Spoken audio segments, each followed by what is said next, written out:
Restream does not like talking to Safari, and moving over to Chrome has apparently improved that. So hopefully you'll be able to actually hear what I'm saying and enjoy it, not get headaches. Well, no more than, usual.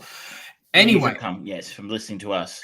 Yes, I am one of your hosts, the permanently disheveled George Terran, and I am joined by the holly fucking jolly Travis Croft wearing a Merry Christmas top. It is a Cosby sweater level top. I am the reason for the season. That is true. This is my one of. I actually have two ugly Christmas sweaters, and this is actually the first time in a while I've got to wear one. So I'm a bit excited. Yeah. Talk. I'll be back.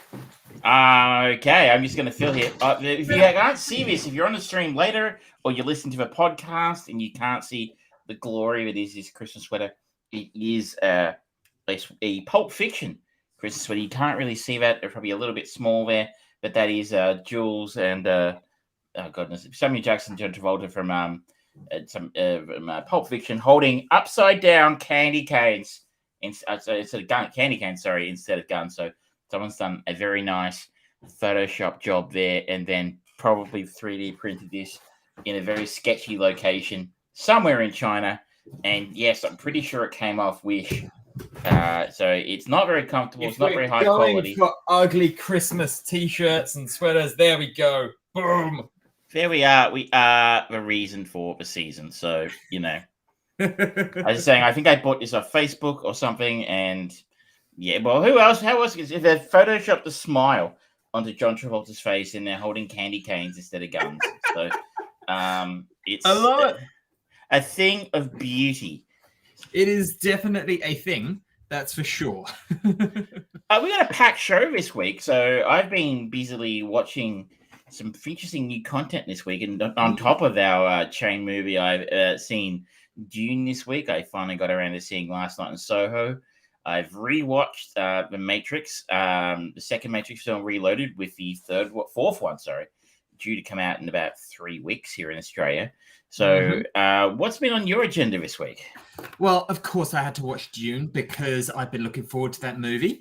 I caught up with the latest episode of Wheel of Time. I have not watched this week's episode of Hawkeye yet. I was a busy bee this morning, so I didn't get a chance to do that.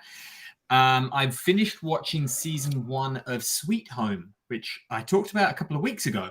A Korean monster horror society kind of weird thing.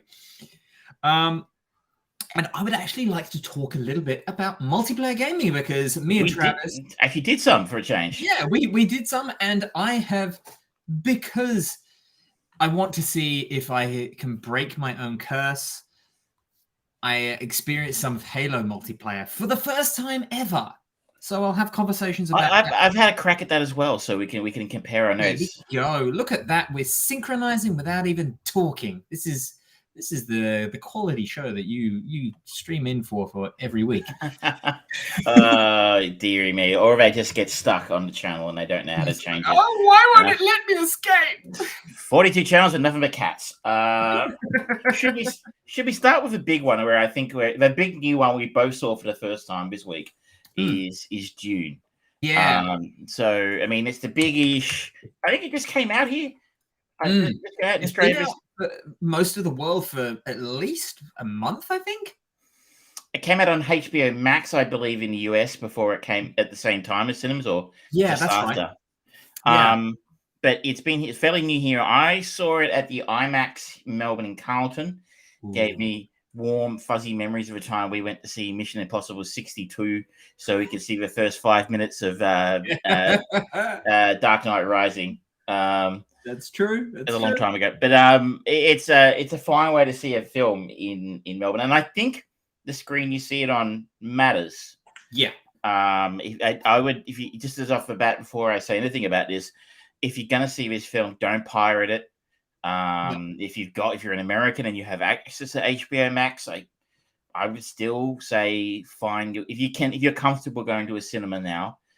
I'd say that is definitely the way to see it, and the best, biggest, most high quality cinema screen you can get to in your area. So somewhere that's maybe got like I don't know what they call it in the States, or anywhere else, but somewhere with a really good sound system, the big screen, quality projection, just a quality location. Don't wait until this is at your $2 joint down the road where the seats have been replaced by lawn chairs. Like it's just I've been there somewhere happened once, but oh no. So just off the bat, see this film on the big screen if you can, and the best screen you can. 100%. And I think that probably suggests, because we haven't talked about our thoughts really extensively. I think you'll agree with me that this movie is stunningly beautiful, and the sound is quite something. It's stunning. Most of the all the visuals really. It's been beautifully photographed. Yeah. But before we go any further, let's do what we normally do and try and give the people who are at home who maybe aren't up with it and give them a synopsis.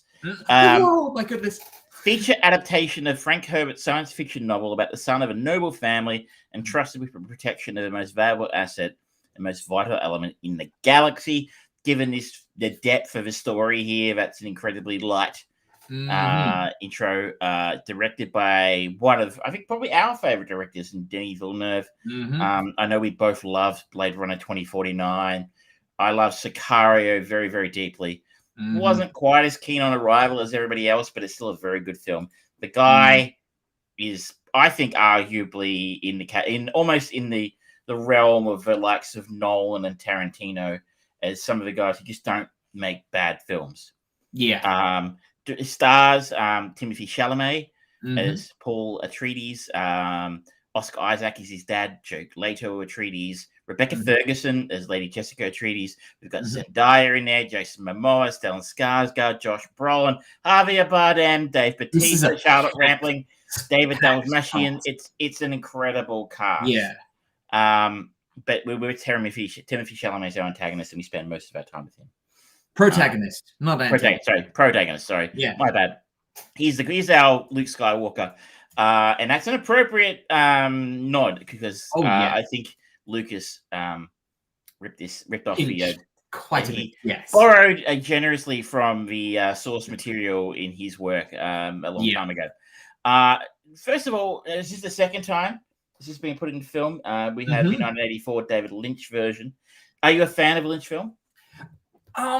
In a twisted way, yeah. It's typical Lynch doing things and playing with narrative and doing something as grand as Dune, and especially just how dense. Like one of the comments from one of your friends when you commented about Dune online that said, I felt like I needed a flowchart of who everyone was, and you made the comment how they actually did basically produce something like that for the first time.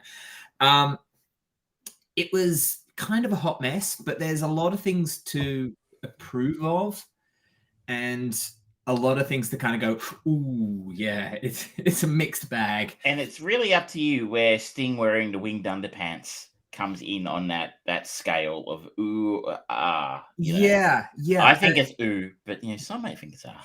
Yeah, it's kind of like a lot of people discovered their sexuality when they saw David Bowie in Labyrinth and the very tight pants.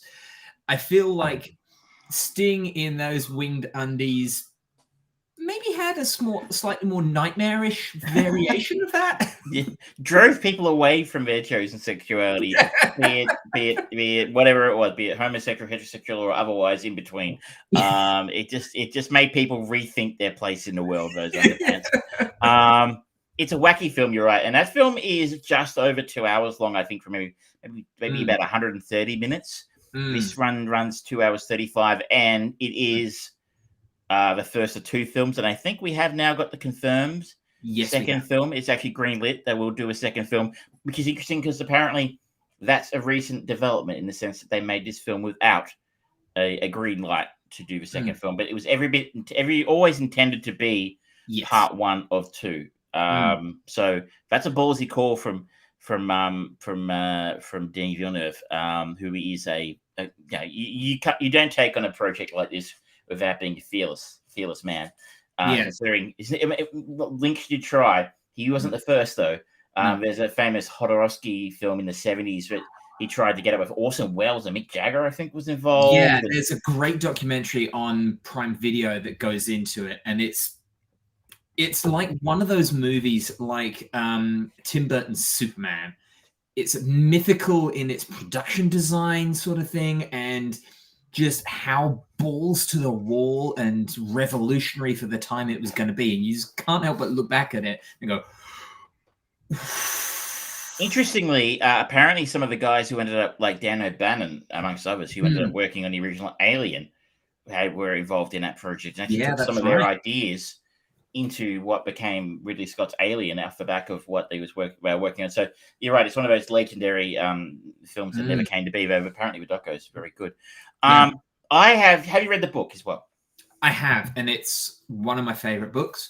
I just really, really love its balancing act as a book, going from because for modern audiences who might not have read Dune, there is that kind of political side of the story with the warring houses of the galaxy, and people will definitely kind of get, oh, it's a bit Game of Thronesy in space. And I'm like, yeah, kind of, but there's a lot more to it. This is an entire galaxy and economy that has been thought out, not just putting houses instead of small countries together and things like that. This is far more meticulously planned than Game of Thrones. And there are far more plots, subplots, counterplots, spies, counter spies, double, triple, quadruple spies throughout the Dune saga than there are in... Just the one book?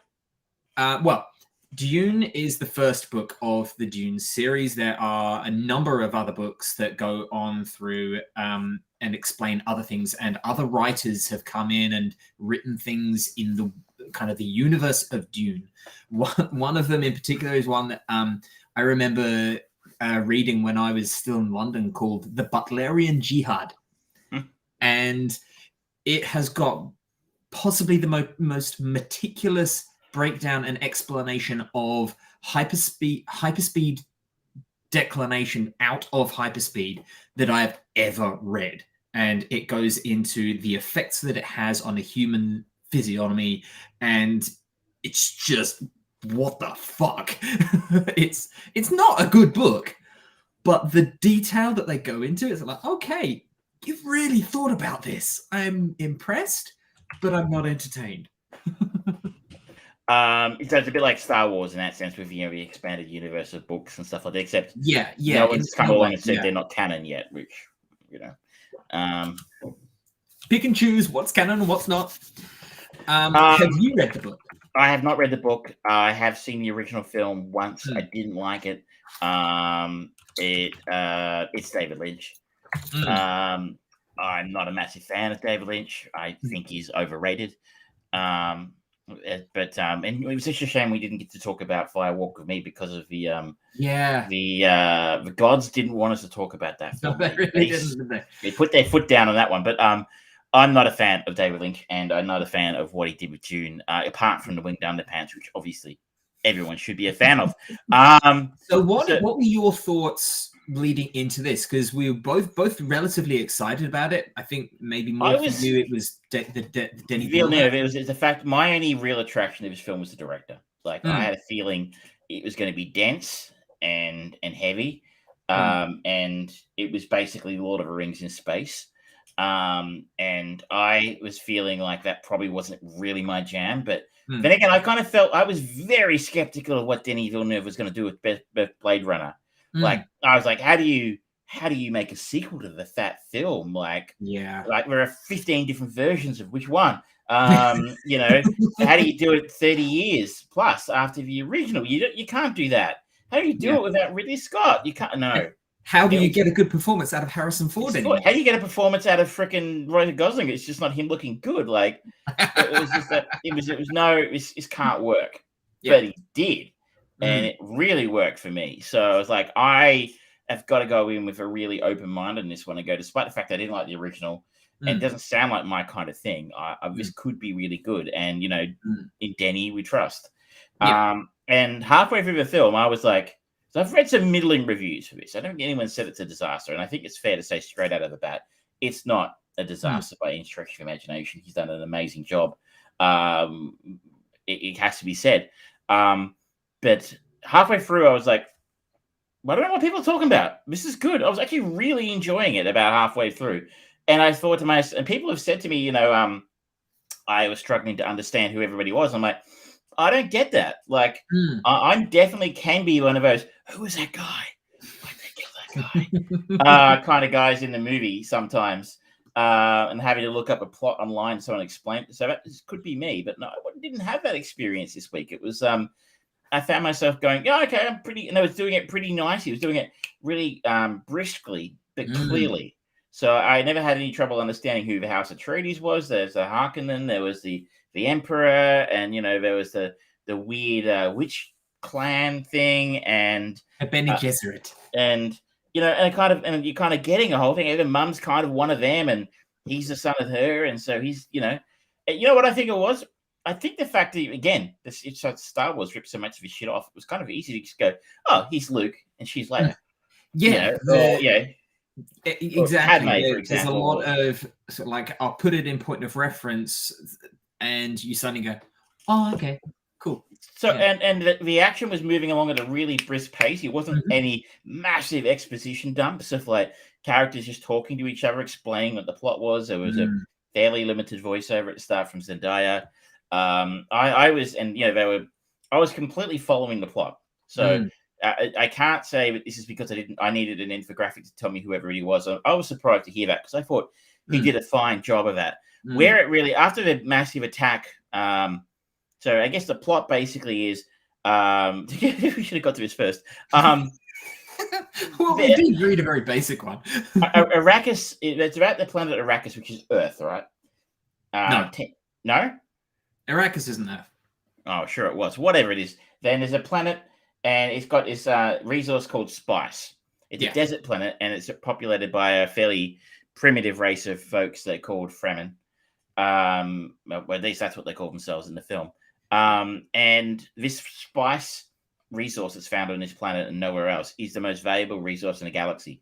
And different noble houses are granted basically a franchise to exploit the spice and then to gather it and then export it. That had been done recently by the House Harkonnen, and they have now recently been replaced by the House Atreides, who are taking over the running of Arrakis to export spice to the galaxy. The collection spice is complicated by the fact that it's a desert world, and this desert world is populated by giant sandworms, which you've probably seen in the trailers. They're giant 400-meter long monsters, which will eat the equipment, no worries at all. Where this film really bogged down for me was after a really exciting opening scene where the Atreides people move in and start to try and settle out what's going on in Arrakis, and Timothée Chalamet's character comes in, and what's his name again? Paul, and his dad and mum are all there. And then there's an attack by the House Harkonnen, who recently lost control of it. And that was a really exciting sequence. And I wasn't really following, I don't know if I watched or anything. I thought, this is a really interesting place. This will kind of move into the third act now. No. The third act was all about them leading into the third act. And the third act basically was Paul and his mother running away from people in the desert.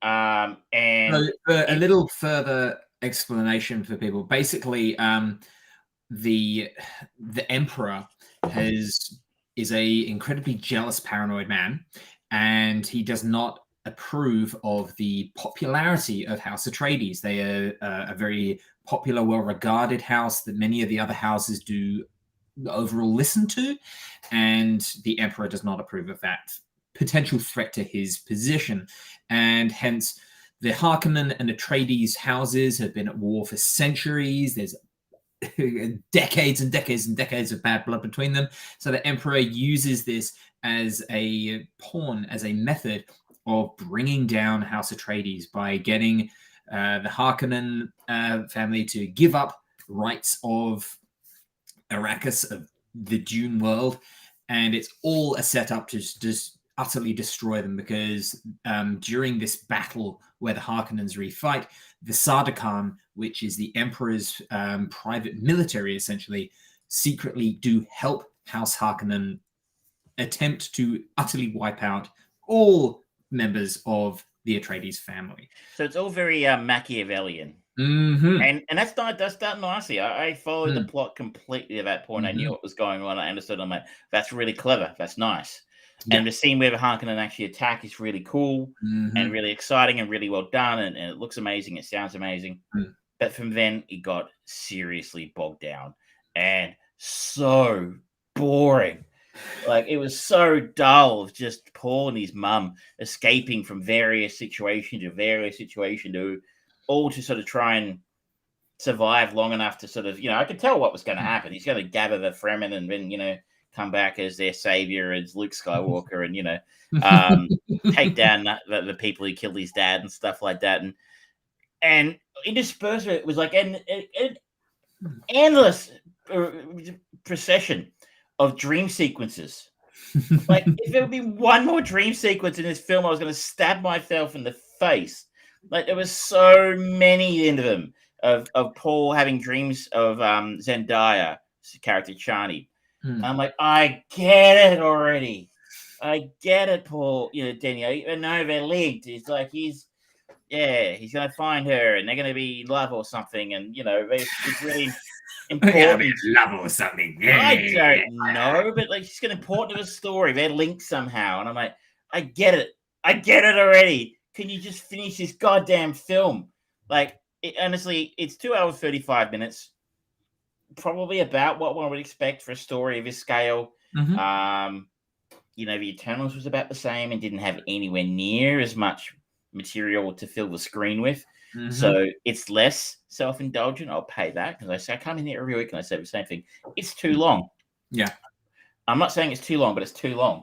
5 minutes. 5 minutes could have tightened this right up. Like, he was the last half of the film, which is the third act, really dragged for me, and it really needed to come on, get on with it. You really don't know that you're adding a whole lot to this story.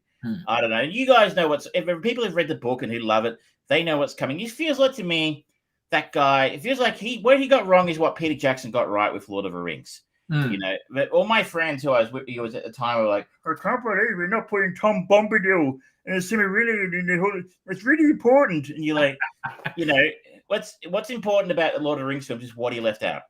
Yeah. There's always more you could put in, because, Tolkien was so prolific.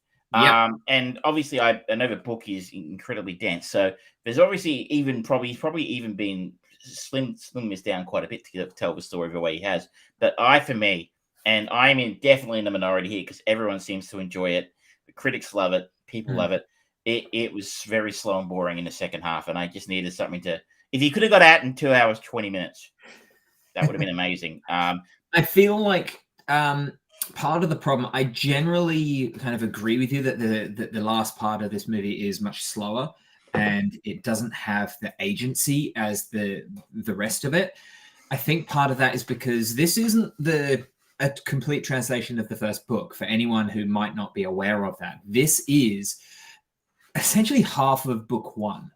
And so it just narratively, in the grand telling of a book from beginning to end, kind of stopping halfway is a weird, there's not a particularly good organic spot there, because it's either going to be like what happened here, where it's a lull before that last half of the book where everything builds up and up and up and up, and then you've got the massive crescendo for this huge thematic emotional outlay of everything coming to a head. Or you have this kind of smaller thing, and this is where Lord of the Rings was, again, a good example of this, split into 3 movies where there wasn't actually a lot of action in the last part of Fellowship of the Ring, and then the Two Towers, you had the battle at Helm's Deep, which seemed huge in scale, but then by the time you get to the Return of the King, you suddenly got literally war, and it's like, okay, they escalated and they escalated good.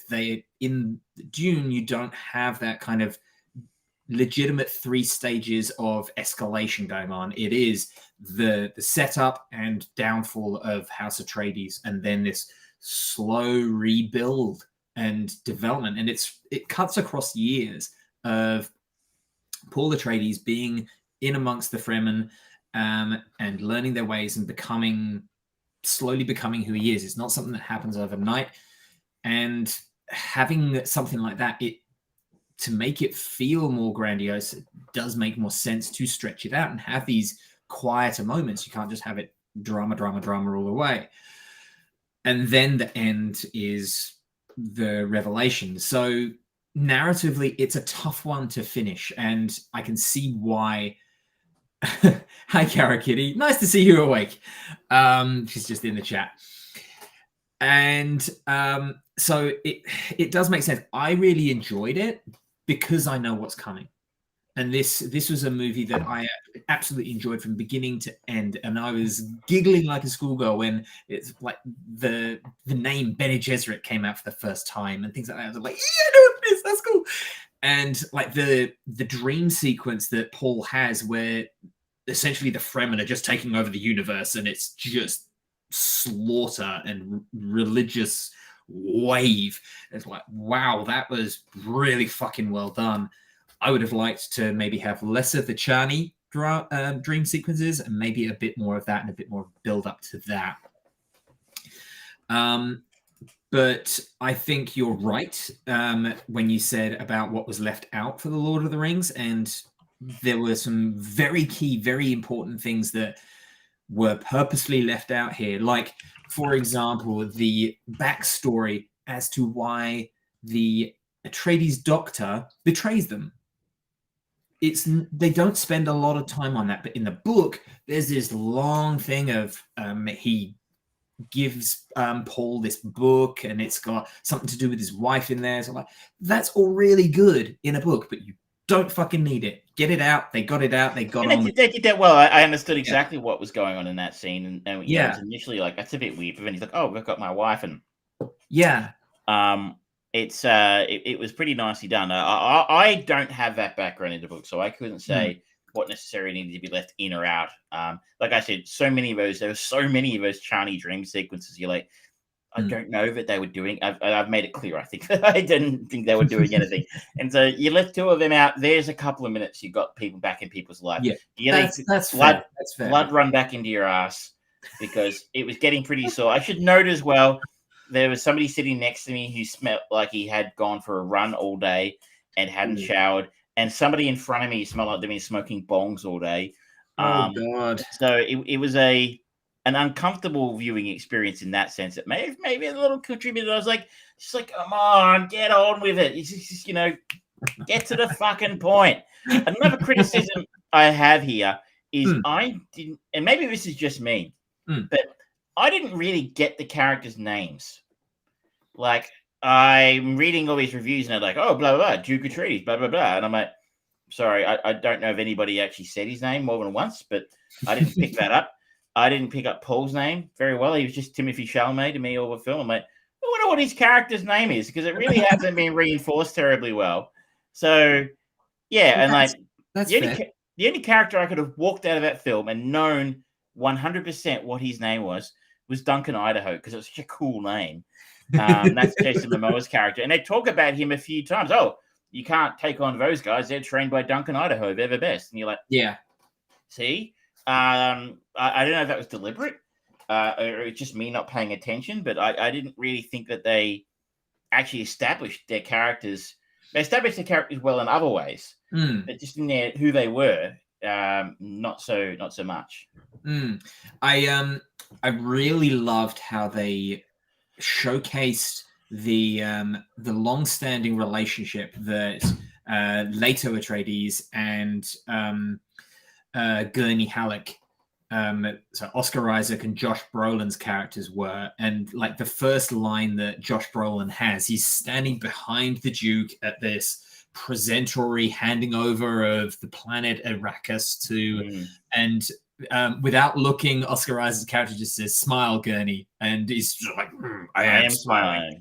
It just spoke to what kind of relationship they had, who they were to each other, that there was this bond between them, and then getting to suddenly see the more familial brotherly bond between Paul Atreides and Duncan Idaho, where they're kind of hugging and things like that. So I'm like, okay, I'm kind of seeing sort of like old guard and new guard kind of thing going on there. I think they did actually. I think the cast were excellent, by the way. Yes. So my objections to this film purely come down to directorial choices. I think Timothée Chalamet, he's interesting. He looks very young. I thought he was a teenager for sure, but he's in his mid-20s. Yeah. But he sort of occupies the role of a chosen one very well, and you know, I think he occupies that character beautifully. Like he doesn't he comes across as someone who understands he has a destiny. But and you know, maybe a little bit of hint of arrogance about that, but also a heaping helping of self-doubt, or you know, he doesn't have that self-belief yet, but he, you know, a little bit like, you know, go back to it, Luke, at the start of Empire. You know, he knows he's got something special about him, but he's not quite sure how to channel it yet. Yeah. His mum, Rebecca Ferguson, I think, was probably the standout for me in this, because I think we know the others. I think Timothée Chalamet's won awards and stuff. I don't know that I've ever noticed Rebecca Ferguson in anything before. She's in a couple of Mission Impossible films I really like. She was in a couple of the Mission Impossible movies, and she was a good, strong performance. What was it that I saw her in, and she was really good? She was actually pretty good in Life. Dr. Sleep, maybe? Yeah, Dr. Sleep. I really enjoyed her in that. That was good. She was in Us? No, that must be a different Us. Oh, yeah, that's a different Us. But I honestly hadn't noticed her. I've seen her in stuff. I've seen The Greatest Showman. I regret it. But I've seen her in things, but I didn't notice her in those things. And she was amazing in this. She has this incredible role in this film, and she's probably on screen second only to Timothée Chalamet in his mum. It's the second half of the film is just those two together. And again, she occupies the role beautifully. She has this fierce protectiveness over her son, at the same time as an almost pious devotion to what were they called again? The witches. So it's an almost, you know, very pious devotion of that, and she understands her place in that. So she does have that really nice role of sort of someone who occupies two roles that are incredibly important to her. And at some point in time, those two roles will conflict. Yeah. And she plays that conflict really well as well. Like where she presents Paul for the first time to Charlotte Rampling. Reverend Mother Mohaim. Yeah. She's just standing guard outside the door, and you can see her kind of fighting both emotions of being a mother to go in and help her son who's in agony versus I am a priestess of this belief, this religion, and I'm not strong enough to take on that old woman. That scene was very cool, actually. Kind of, you know, of anything, you're gonna laugh a bit. The film, you know what that scene reminded me of? Flash Gordon. Oh no! To see where Flash has to put his hand in the thing, and I'm like, I don't. Timothy Dalton, I don't think that was what you were going for there. But so she's super impressed by her performance. Amazing. Oscar Isaac, limited screen time, did really well. Really did sort of, you know, come across as the patriarch of a powerful family, and sort of noble and strong and brave, but you know, which I think is maybe what they were trying to sell of the House Atreides, as opposed to the Harkonnen, which Dave Bautista does nicely in limited screen time as the Beast, Rabban Harkonnen. Momoa is brilliant as the brave and, you know, dashing soldier. Really nice role for him. Perfect role for him. To see him without a beard. Stellan Skarsgård really hams it up and chooses scenery as Baron Harkonnen. And I was really bothering me in those scenes because I was like, oh, I know that voice, but who is that? Because he is hidden under so much prosthetics and oil and all sorts of shit. It doesn't sound like a pleasant role. Yeah, he was saying in an interview that he found it really quite liberating to be essentially nude and wearing this fat suit and just imbuing it, because he really does imbue this sense of disgust. And he does come across as disgusting, yeah. Yeah, and you just, every single thing, like the moment where Dr. Yue, played by Chang Chen, presents his paralyzed Duke Leto to him, and he's saying, yes, you said you would release my wife to me, and he just kind of floats over and just said, you want to be with your wife. It's like, yeah, I know exactly what the fuck's going to happen here. And he is terrifying. There's no big movements or emotion or anything. He just barely... But the way it does move is inhuman. Yeah. I think is really nicely done. So really great choices from a directing design. This is going to win a lot of Oscars.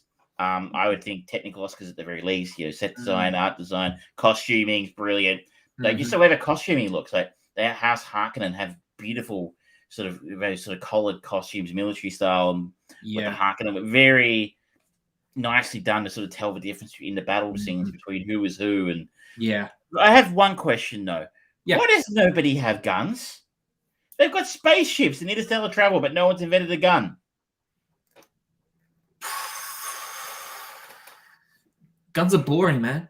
It's like everyone's fighting with swords and spears and shit. I'm like, big guns for planetary things. What would be really helpful in this hand-to-hand battle? A gun. He brought a gun to a knife fight. It'd be like that scene in Indiana Jones where the guy's got the big whoa, boom.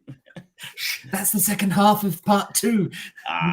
Just a note, Zendaya. If you haven't called out her performance and you're wondering why, her role is basically stream sequences or 10-15 minutes at the end where she has half a dozen lines. She looks like she could be good. Like I think Zendaya is a very competent, generally a very engaging actress. The stuff that I've seen her in, I have no qualms, especially considering how on the nose all the rest of the casting has been. I think Denis Villeneuve, he really knows how to work with people. I think in part 2, there's a lot more meat on the bones of Chani at that point, and I think Zendaya can really rise to the occasion there. He apparently cast her because she had the best chemistry with Timothée Chalamet. So we'll see how it goes. But if you're a big fan of Zendaya and you're going into this expecting to be wowed by her, sorry, maybe lower your expectations on that front. You mentioned the music earlier, Hans Zimmer. I think the show's favorite composer, right? Maybe I think to me. I think so. This is Pete Zimmer. Yeah. This is a fantastic kind of amalgamation of a lot of Zimmer stuff. Like there is a lot of like Hans Zimmer did the soundtrack for 2 very middling to poor movies of The Da Vinci Code and Angels and Demons. Now, the soundtrack for those movies was good. It was definitely kind of evoked that Christian kind of religious iconography that both those movies really imbued. In this, there's still that kind of feeling of kind of religious dogma to the music, but so wonderfully just fused with the more kind of techie sci-fi element that he brought into a lot of stuff that he's been working on with Chris Nolan, particularly the more recent Nolan stuff like Tenet and some of the things that he didn't do Tenet, did he? Huh? He didn't do Tenet. He didn't? Hans Zimmer is a big fan of the novel Dune and turned down working with frequent collaborator Christopher Nolan on Tenet to score this film. Oh, okay. But he has worked with... No, I'm thinking of Inception. This is very Inception. Thank you. Yes. It's phenomenal. It's prophetic. It's gloom. There's hope that rises through it. There's the weird dichotomy of the extraordinarily stark hard lines of the Harkonnen planet, which is just like it's almost like a Nazi version of Coruscant. it's just one big fucking city of metal, and then you've got these beautiful open plains of desert. It's stunning, and he really captures a lot of the soul, and the music just becomes a character of its own. I love it. I think so. I feel like I've been critical of the film, and I was critical of the film mainly because I walked out annoyed at how let down the second half was for me. But there's a lot of good here.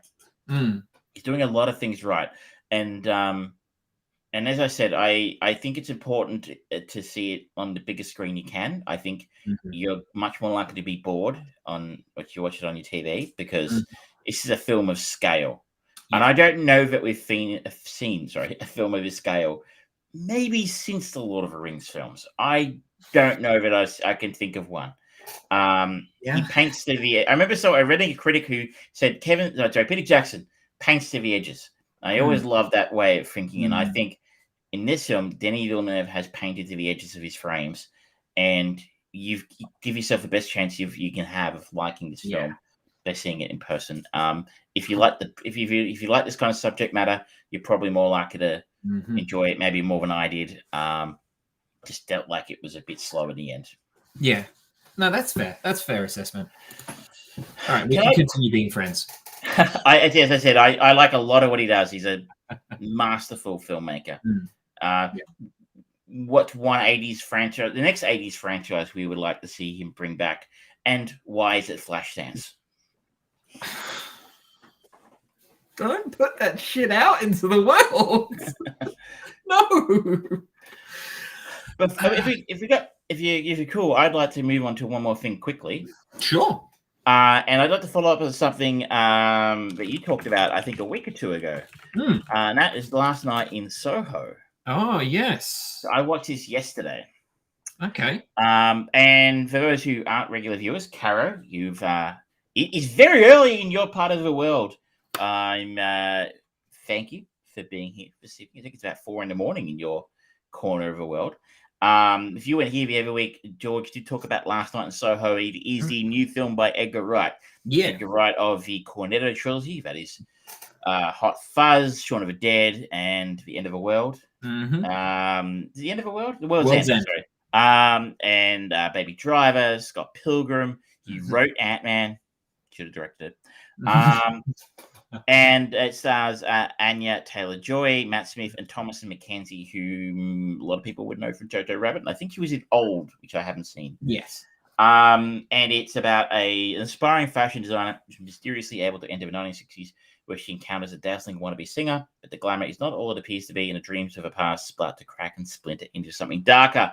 This is his first horror film. And if I recall correctly, you were tepid on this film, tepid to cold. You didn't like it very much. It telegraphed too many of its punches for me. I think that's fair. I really disliked this film, actually. Like, I would not go so far as to say I was tepid. I was really, really disappointed. In that I don't think I've ever felt this way about an Edgar Wright thing. I think I've enjoyed everything else he's done to date. And I think the last one with Baby Driver, you and I might have seen that together. And I remember really digging Baby Driver and thinking that was a lot of fun. Yeah. Don't mention Kevin Spacey. This one, though, and I thought, what an amazing cast, interesting idea. And to say you telegraphed his punches is probably being generous. Yeah, I would say this film employs every tired trope and cliche in the horror book. You've seen everything that this film does. You've seen it all before. Yeah. To the character with supernatural powers, he doesn't realize that nobody else sees what she sees, and that she's screaming and looking like a crazy person at something that no one else can see and isn't really there. Like what bothers me about the character, Thomasin McKenzie basically sees ghosts. It's very loosely covered early in the film, but she sees her dead mum in the mirror. And I think her grandmother says something about it, like, "Oh, you're still seeing your mum," kind of thing. But it's not really ever explicitly stated that's what it is. It's like I guess we have to use our brain for that one, and I didn't sign up for that. But there's always, and she goes to sleep at night in her bedsit, and she wakes up in essentially experiencing the life of a 1960s nightclub singer, aspiring nightclub singer, Sandy, played by Anya Taylor-Joy. Mm-hmm. And as that goes on, she starts to experience some of the horrible things that happens to Sandy. And, she's running around and she's screaming and looking like a crazy person. And if you see ghosts, like, obviously she's not the first time she's seen ghosts, that nobody else sees what you see. Yeah. And A, that's not really there, right? Yeah. And B, no one else can see what you can see. So I don't know, for some reason that kind of lack of logic of how the character behaved bothered me in this film. I think it's all the stuff, the age-old criticism that we nearly every week talk about, and that's things happen because they have to, rather than following previously explained or even just behind the scenes rigid rules of the world that they're playing in. And it's like, okay, so she sees ghosts, that's fine. It seems to be a reflection thing. Okay, that's fine. Wait, is she actually is this like a lot somewhere in time kind of thing where she is, as she sleeps, she's literally imbuing the body of Anya Taylor-Joy, because you've got that reflection thing where she sees herself in that thing. It's like, okay, all right, this will explain itself. No, it doesn't. No, it doesn't. Can the ghost physically affect her? Yeah. Sometimes they can, but then they don't. You're like, yeah. Tell me what kind of ghosts these are. Like, and the big thing for me that is the worst trope that this movie does is the fact that the ghosts in the end, it's sort of like, oh, they're somewhat benign. They're just wanting help. They've been able to manifest themselves and be really creepy and fucking scary. Not one of them has gone, you know what, I'm just going to try and reach out and be nice. Oh, I'm just going to stand here and do the Macarena, because that's the least threatening thing I can do as a ghost. Yeah. No one's scared of a ghost that does the Macarena. Horror directors of the world, you're welcome. You can have that idea. That's for free. You can have that. But the amount of times that she'd be like, a ghost, turn around, look back, oh, they're gone. You're like, we've seen that so many times. Mm-hmm. It's such a cliche, and like it's so annoying. They kept doing it, and they kept doing it, and they kept doing it. The only real saving grace for me was Diana Rigg. Yeah. She was wonderful in her role as Miss Collins. Yep. The twist around her, which I'm kind of spoiling it a little bit by saying there is a twist, but the twist about who Mrs. Collins is, Miss Collins is one of the strong points of the film, but really, really kind of didn't take me by surprise necessarily, because I think they telegraphed that one as well. Mm-hmm. But it was like, oh, that's nice. You don't see that very often. That's a little bit original. Yeah. But oh goodness, what a waste of talent. What a waste of a good film. And like, and the amount of directors just ejaculating over themselves, critics, about how good this is. And I'm like, no, it really wasn't. I don't understand. What was good about this? Yeah.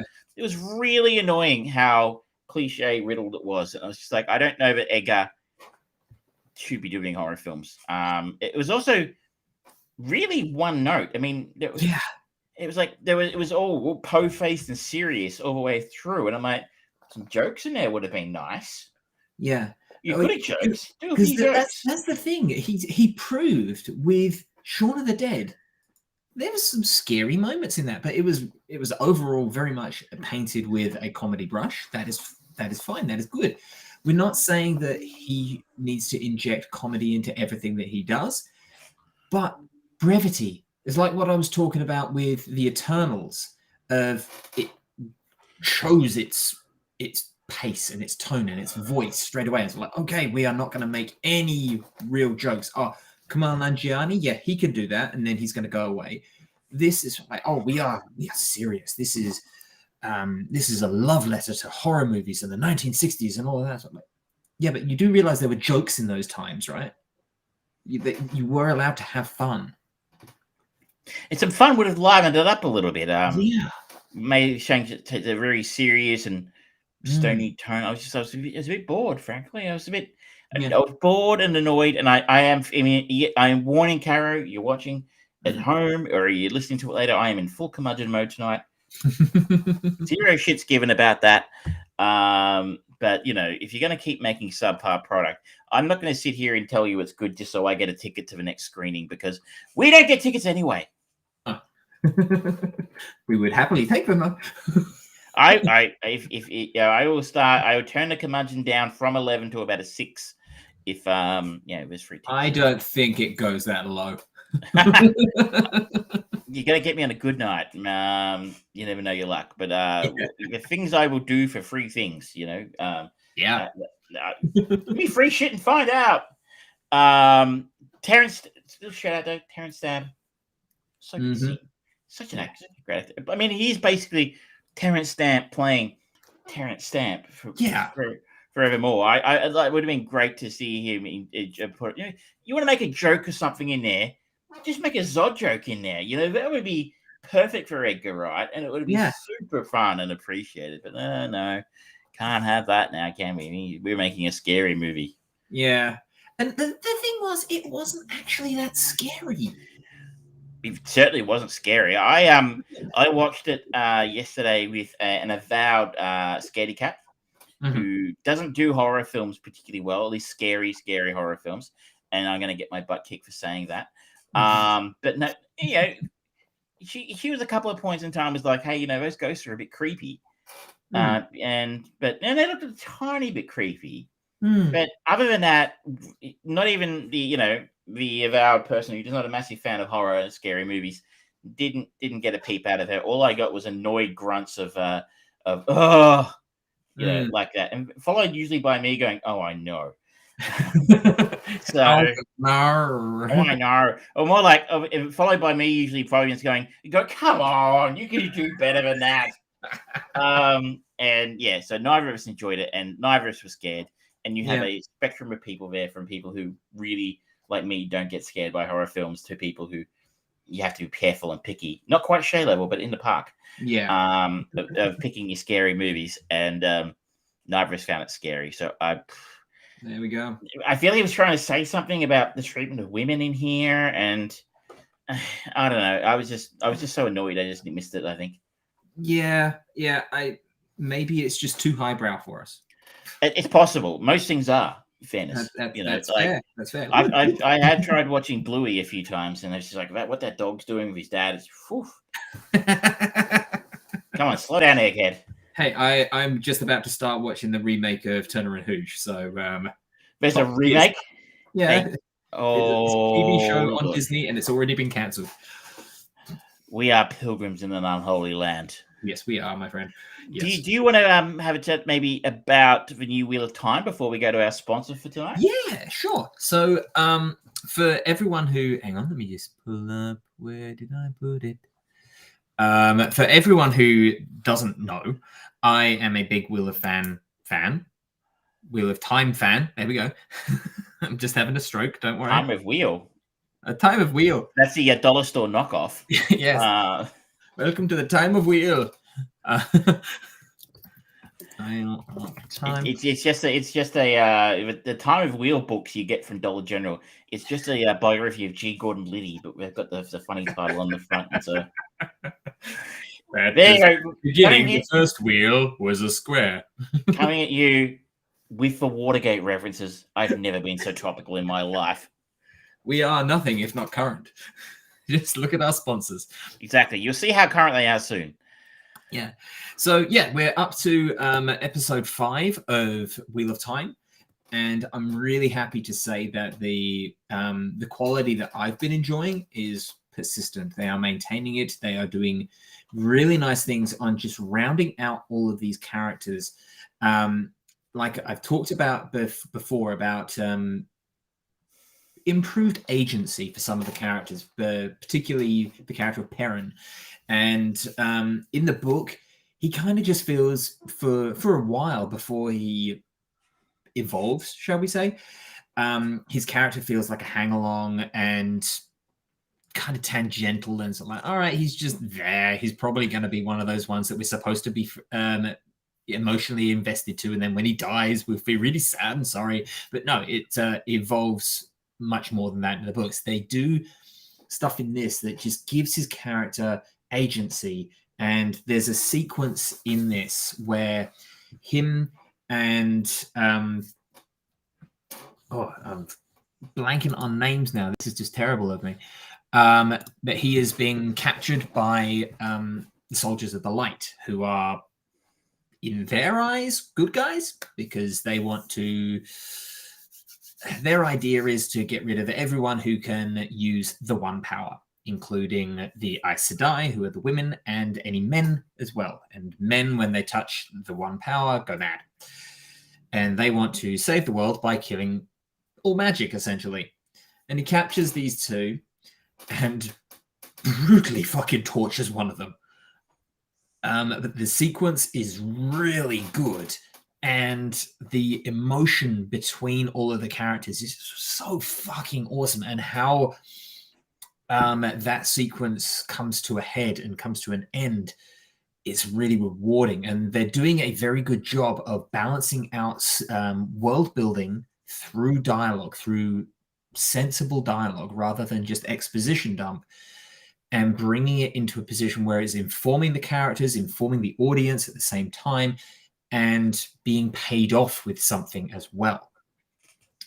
We got our first interaction with one of the generally popular characters called Loyal, who is an Ogier. And there was a lot of kind of concern beforehand of, like, oh, what's he going to look like? Are they going to get him right? And I think they've chosen some interesting options for how he looks, because he's supposed to be this very big, kind of almost heffalump-y, like walking cow kind of thing, with these cow-like ears and hair and things like that. And some people would possibly, especially considering the success of the show, Critical Role will, in season 2 or campaign 2, Taliesin Jaffe plays a character that is a furbolg, which is like a walking cowman. And I always kind of imagined Loyal to look a little bit like a lot of that artwork. They do something a little bit more ogre-ish, and it still works, but the character, it's very much a tease at this point, and it's just, it's so setting up for some really great stuff, and I'm really, really happy with it. That's it. It's a plus. Speaking about Dune earlier, there's another thing that was considered almost virtually unfilmable. Yeah. Wheel of Time, the fact that they've managed to pull it off so successfully to date, is probably very pleasing if that's the kind of thing you're looking for, bodes well for the Lord of the Rings TV series that they've got in the works. I feel like I'm being really spoiled, because in my opinion, they did a fantastic job of adapting Dune, and they are doing a wonderful job with Wheel of Time. 2 of my favorite books have been successfully put onto the screen, and I love it. It's a good time to be alive. Which is very rare. I mean, the amount we've all heard me rant about some of my favorite books that are being turned into films and TV shows. Well, what was he? Or there was a book back about 15, 16 years ago called Imperial Life in the Emerald City. They're turning to Green Zone. I should note the critics have been less kind. Metacritic, this film has a 55 and a user score of 6 on Metacritic. So people maybe are being a little bit hypercritical, maybe on there. Who knows? Maybe it's been review bombed. It's got a 7.5 out of 10 on IMDb, so that sounds a little bit more in line with what you're saying. Yeah, I think that it's for real Died in the War fans. There's reason you could argue that their reasons for not liking it are potentially valid, but I think it's like I talked about it last week. I think the difference of medium.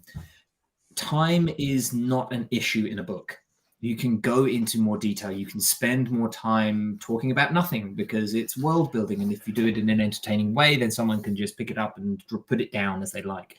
When you're actually presenting it as a performance, the pacing of the story has to play out in a very different manner. And I personally think that they're doing a really good job of adapting it. It is not a direct representation of the book. It is adaptation.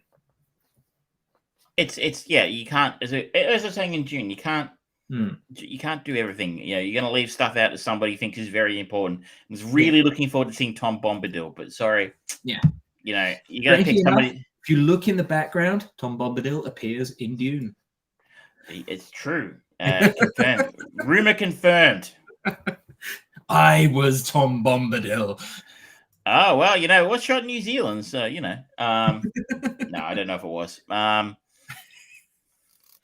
think it's time for our sponsor for the week. I think it is time for our sponsors, my man. Our sponsor this week is Fox WNYW, New York, from 1989. All right.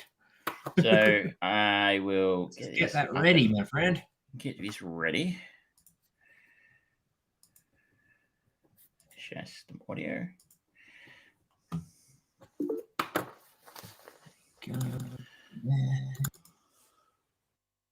Around the house we enjoy is washing the family car.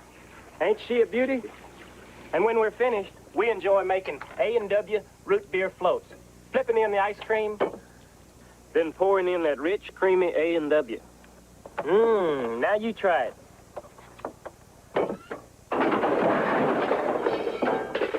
Darn, only had 20 payments left. Make yourself an A&W root beer float.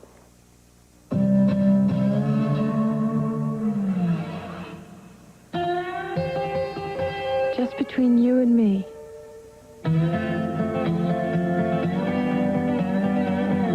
This is one of nature's best kept beauty secrets.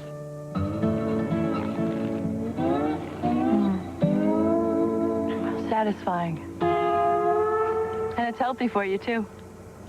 Foxy, the natural beauty food. We wear short skirts. If you dare wear short skirts, Nair for short skirts. Nair leaves legs smoother, longer than shaving. Cotton test proves it. Now new Nair with no offensive odor. Nice. Not since the days when Grandma was a bathing beauty has there been such a table-clearing phenomenon. The Friday Night Fun Club on ABC has everybody hungry for Perfect Strangers, Full House, and Mr. Belvedere. It's Yummy and tummy. and all you have to do is watch. Plus, this week, the new treat, Philby. All right. No pushy salesman will call. No physical required. It's all free on ABC. Oh, look at that. One look and you're hooked. Join the Friday Night Fun Club this week. Saint-Tropez, France, Gstaad, Switzerland, Bali, Indonesia. You can search the world over and find nothing as luxurious as a big, thick Klondike ice cream sandwich. A veritable feast of elegant vanilla ice cream surrounded by a lavish cookie made with fabulous chocolate. Of course it's rich. And because it's Klondike, it's famous. No one puts chocolate and ice cream together like Klondike. Take it from Robin Lynch. When it comes to bagging garbage, there's a best way Hefty, and a second best way. A best way to close, a best way to lift, a best way to carry away. Why settle for second best? Mr. Bobby McFerrin. For Ocean Spray. So tangy. So crisp. Taste refreshing Ocean Spray Cran Raspberry. It's music to your mouth. Oh, grapefruit juice? No, Ocean Spray Pink Grapefruit Juice Cocktail. It's not what you think. It's not bitter. Sweeter. It's all yours. Ocean Spray Pink.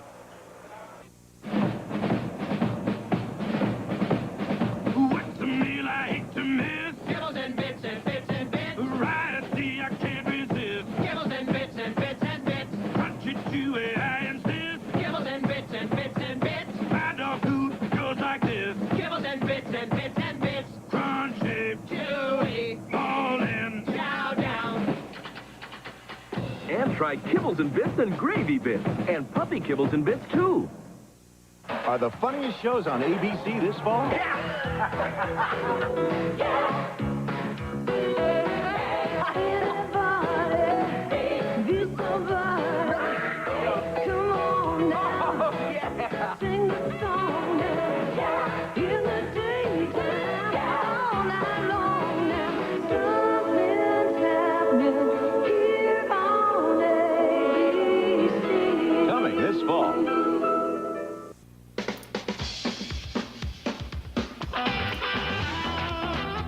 Bo knows baseball.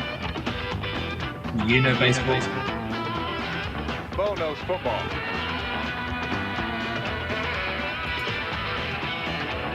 Bo knows basketball, too. Ooh. Bo knows tennis? Bo knows running.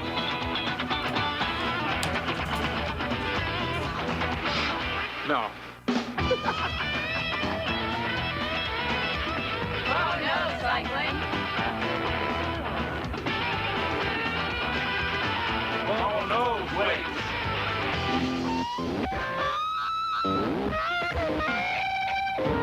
Am I having a stroke? Is that what it's like? Bo, you don't know diddly.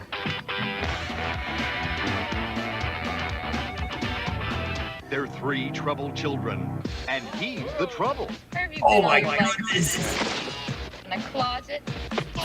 John Candy is Uncle Buck from John Hughes, rated PG. Starts when. Wow. That was a good one to end us on. What a great movie Uncle Buck is. Hell yeah. I could circumcise a gnat. Wait a minute. Bug? Gnat? Is there a little similarity going on there? Oh, what a great film. So good. It's full of dirty jokes that kids just wouldn't have got back then, which was definitely marketed as a kid's film. Yeah. I have to see that film again. It's been such what a loss John Candy was. And how badass was that Nike commercial? They don't make TV commercials like that. No, they don't. For those who don't know, Bo Jackson was an American former baseballer and American footballer. He was the first athlete in history to be named an All-Star in both baseball and football. He used to play American football and baseball kind of at the same time. Went on to be an actor, including on Fresh Prince of Bel-Air. You see that they've done a remake of that as well? Okay. But it's more dramatic, I think. Certainly the promo trailer for it is sounding more dramatic. Whatever. Should we talk about the Chain movie before we get into the benefits of remakes? And you had the keys last time. I did. You chose to be somewhat controversial, maybe a little about it. You maybe inadvertently, but you had decided to pick one of your brother's favorite films, I believe. I did, yeah. The David Cronenberg directed Naked Lunch. Burroughs written book adaptation, yeah. Yes, from 1991, Naked Lunch.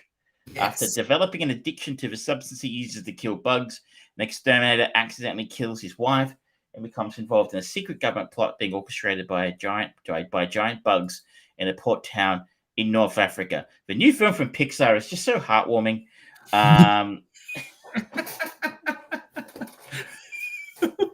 Rated PG-13. Starring the voices of John Ratzenberger. The sequel to A Bug's Life got super weird, dude. Yeah. Well, you know, bugs can do drugs too. Oh, this even writes itself. Stars Peter Weller, RoboCop Most himself. famous, yeah, for RoboCop. Judy Davis, the Australian actress, who I talked about a few weeks ago, is in the Australian film Nitram. Ian Holm, Julian Sands, who was our link. Roy Scheider, of course, he of Jaws fame. And I don't think I recognized anybody else. Yeah, I don't think I did either. Just quickly looking at it here. No, there was no one else. But what a movie, and just the history of this. So William S. Burroughs is was quite a notorious novelist, and this is somewhat based on sort of what happened to him. He actually did kill his wife. Yeah, in the William Tell routine, and I wasn't entirely sure. I forgot what William Tell the Archer was. So for those who might not know, the William Tell thing is putting, like, in the William Tell version, putting an apple on your head and shooting it off. And that gets modernized to a gun instead of an arrow and a glass. And as you can imagine, doesn't go well, especially for someone who's on drugs. As I said, he actually did shoot his wife in the head doing that in Mexico and was in jail for 13 days or something. Yeah. Due to some vagaries of Mexican law. For those who aren't familiar with Burroughs' work, his best known book was probably Junkie.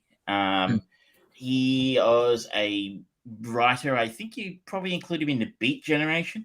So thinking Allen Ginsberg, Jack Kerouac, that ilk of writer, if you are familiar with those sort of people. I have read On the Road. Have you ever read anything by any of those guys, Jack Kerouac and Ginsberg? On the Road was one of those books you read when you're 25 and you're like, yes, I am going to be a lone wanderer and adventurer, and then you're like, it's cold and there's wolves out, I'm going home. It's like it tells a story about how you wish you were. But if you think if you're going with beat writers, Kerouac is Tom Hanks, to William S. Burroughs is Nicolas Cage, Amanda Bynes or something. Just like, fucking out there, Lindsay Lohan. He's like, Charlie Sheen. Your Charlie Sheen kind of level of right. Like if you want something, something competent and enjoyable, you gotta go with Kerouac. If you want something that's gonna fuck you up, you're gonna go with Burroughs. I used to live with a bunch of stoners back in the 90s who smoked like 24/7 bongs, and they fucking love this movie. They loved it to death. Yeah. I should note, I fucking hate this movie. I hate it. I hate it. I hate it. I hate everything about it. I hate the performances. I hate the puppets. I hate everything about this movie. But I don't think David Cronenberg would be upset about that, quite frankly. Yeah, I don't think he doesn't really make movies to appease anyone but himself, I think. And I agree with you. I do not like this movie either. It's all over the place. I wasn't expecting a coherent movie at all, and somehow I was still left wanting. It's difficult to say what this film's actually about. Yeah. Peter Weller plays Bill Lee, which was a known nom de plume of William Burroughs. And he is an exterminator by trade. And he figures out that the stuff he uses to kill the bugs is a drug of some kind, I guess, like it can get you high. Yeah. So he it was not really said that he does, but it's sort of insinuated that he and his wife Joan are getting high on their own supply of bug powder, and that's causing problems with his work. He ends up having hallucinations that his typewriter is a bug. Well, this is before that. He gets arrested by the police for dealing drugs, and he has visions of a bug who tells him his wife is a government operative or something. And so it was some sort of insinuation he kills his wife on purpose because of that. And then I think loosely following from there, due to the trouble caused by the fact, he murdered his wife, he is forced to relocate to the Tangiers International Zone. Yeah. And this is how I got to be reading the Wikipedia article on the Tangiers International Zone at around 10 o'clock last night going, was that a thing? That was a thing. It was totally a thing. You can Google that at your own, in your own convenience, what the Tangier International Zone was. But needless to say, it was literally shacked up in Tangiers in North Africa for a while. It's where a number of literary types, I think, was quite a bit of a bohemian place at the time. And by moving there to avoid the rap, that's when he's trying to write, and he starts to have visions of his typewriter as a bug and telling him to go off and do missions. Yeah, and his job is to report on black meat. Maybe to see, which is like insinuated to be a drug of some kind. Yeah, that is harvested from sea. The giant aquatic centipede or something. The only reason I know that line is because it's in a song. I was saying to Michelle yesterday, actually, I ended up listening to Bug Powder Dust twice yesterday in preparation for this. I am looking from the look in your face.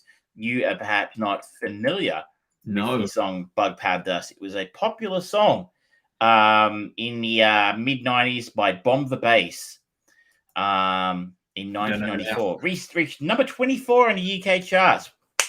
What were you doing? You're probably on top of a Pops. I don't know it. I was probably playing with my Teenage Mutant Ninja Turtles. No. Anyway, so that clip of that line is actually in the song. So I'm like, okay. Anyway, you know how like somehow you hear some bits in the song, and you're like, it's all right. Yeah. You know. So then he gets involved in all sorts of other shit that's going on there. Like I think there's insinuations that he has. Well, I think he was gay, bisexual. You know, he wasn't gender fluid. Fluid. I don't know exactly what you'd put it in. He was not fussy about who he slept with in terms of their gender. Obviously, he was fussy about who they were. I'm sure he was a very selective man about his partners. But there are characters. So I think the character of Kiki, played by Joseph Scorin, is actually based on a character, an individual he actually had an affair with while he was in Tangiers. Right. And then there's also the character of Julian Sands, who's Ives Cloquet. Ives, I don't know. Who is also a gay character in the film, which is interesting to see such a badass like Julian Sands, who usually plays like evil bad guy characters, playing against sort of semi-effeminate gay man. Sort of a break for him, which he's actually very good in this, by the way. Yeah, he was actually.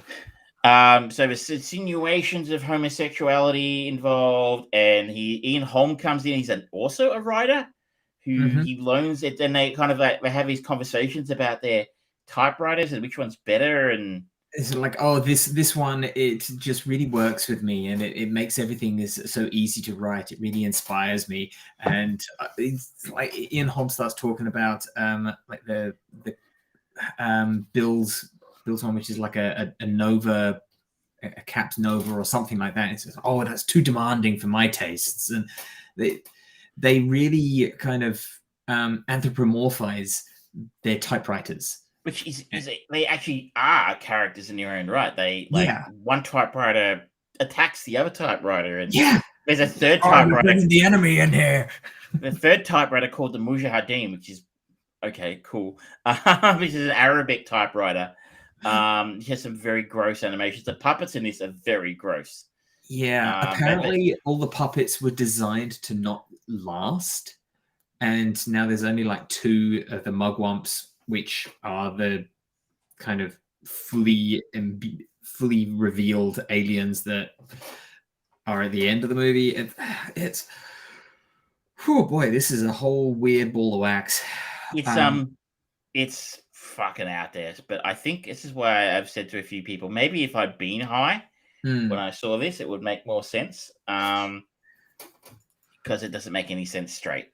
It's a strange kind of like there's stoner movies and kind of junkie infused movies. Like I think of Bad Lieutenant, Port of New Orleans, and that was awesome, and it really kind of got you into the mindset of Nicolas Cage being on fucking drugs and doing all the shit that he does.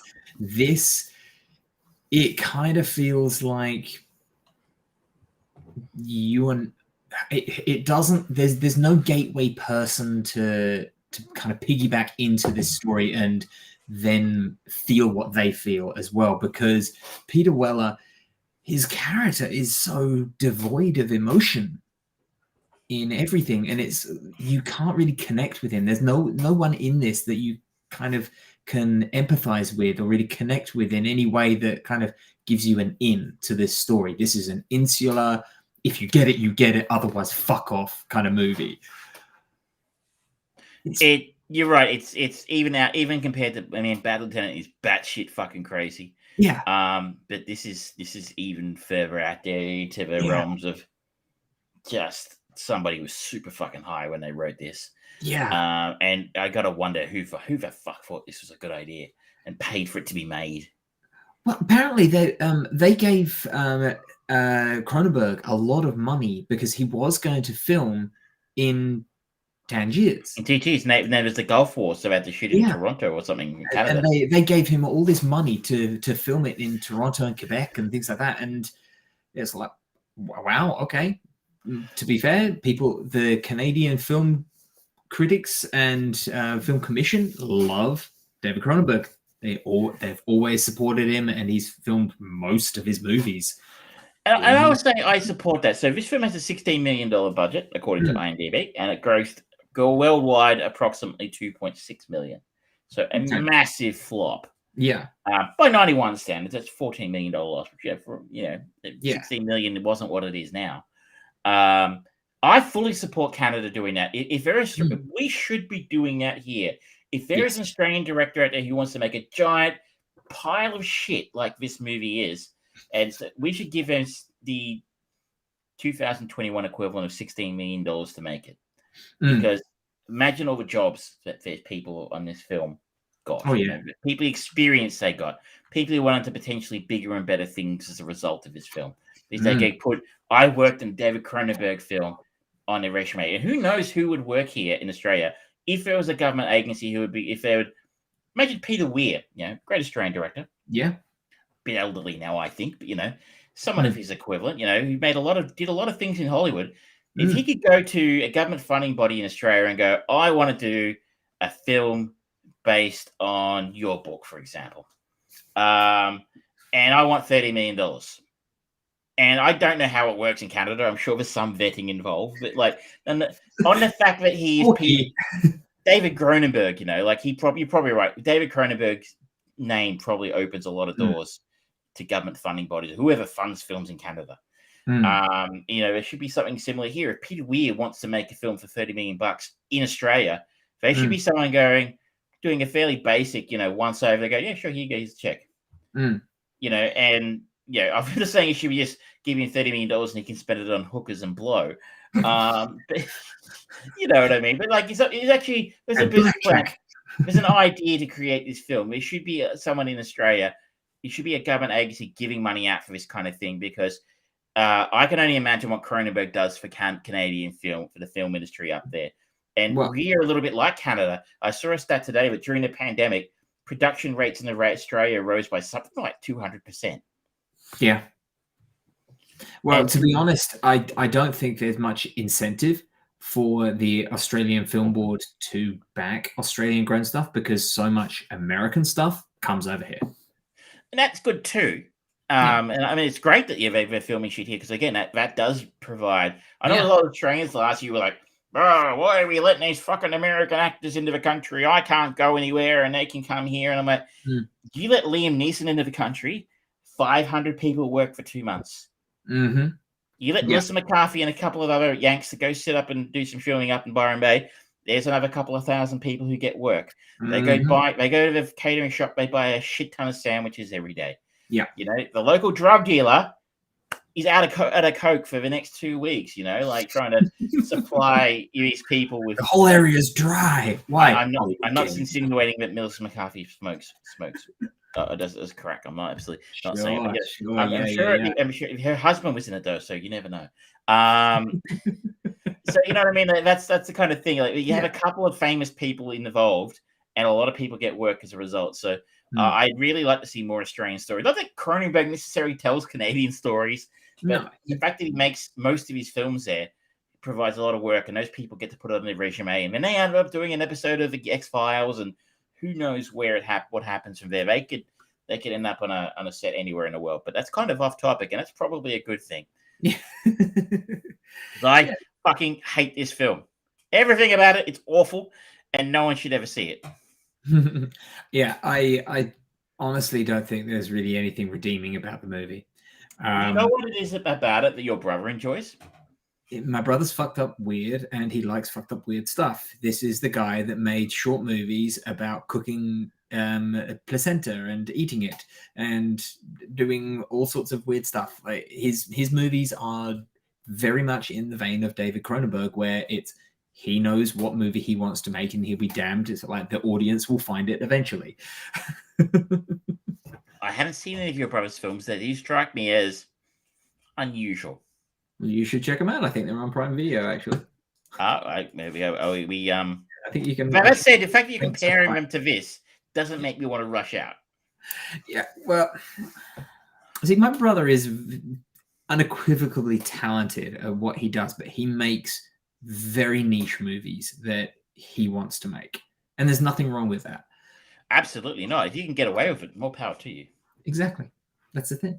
I'm not here saying that they shouldn't make films like this, because like if this is the kind of film that Cronenberg and co want to make, fantastic. I'm just saying it's awful. I think no one should ever see it. I think movies like this are important to come around every now and then. Those just fucked up, never going to make their money back, unusual, experimental kind of movies. I think they're important because there are some actors and writers and directors who will find them and just go, oh, fuck, that gives me an idea for something. And will suddenly go into this whole new world of things. Like you think about like The Matrix, which I'm sure we'll probably talk about the Matrix trailer later on, but the first Matrix, when that came out, there's so much inspiration from random other places. It's an evolution of an idea. And like without this, I mean, actually, I'm going to look at that. This came out in 1991. When did Fear and Loathing? Fear and Loathing would have been a couple of years later. A couple of years after, 98. So I kind of feel like something like that, and having the balls to do a movie of Fear and Loathing in Las Vegas, there's probably some inspiration to this. Because, Could it be? That is probably the film that I would say is in some ways closest to this. But here's the weird thing. I really like that film. But I didn't like it until I read the book. I saw the film shortly after it came out and gone, I don't get it. What's this about? And then I read the book a few years later. I'm like, then I went back and saw the film. Like, suddenly it makes sense. Maybe Naked Lunch makes a lot more sense if you've read the book. Maybe. And that the other big divider between those two movies as well is Fear and Loathing. It plays for fun as well, whereas this doesn't really play for anything. And I'd also note that all the actors seem to mumble a lot, especially Peter Weller. Yeah. He's not the most expressive vocalizing actor at the best of times, and he is in mumble central in this film. Speak up, Peter. I can't hear you at the background. Once more. Don't have to shout. I'm not deaf. All right. Well, we've done it. We survived our lunch with Naked.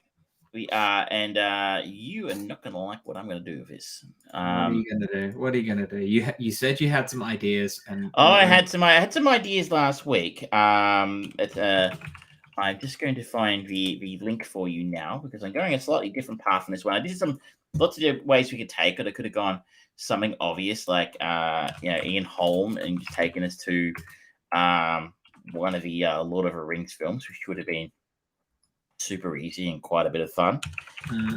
But I've decided, honestly, I felt a little bit hard done by last night having to watch this piece of crap. Like, it was fucking hard work getting through 2 hours of this stuff.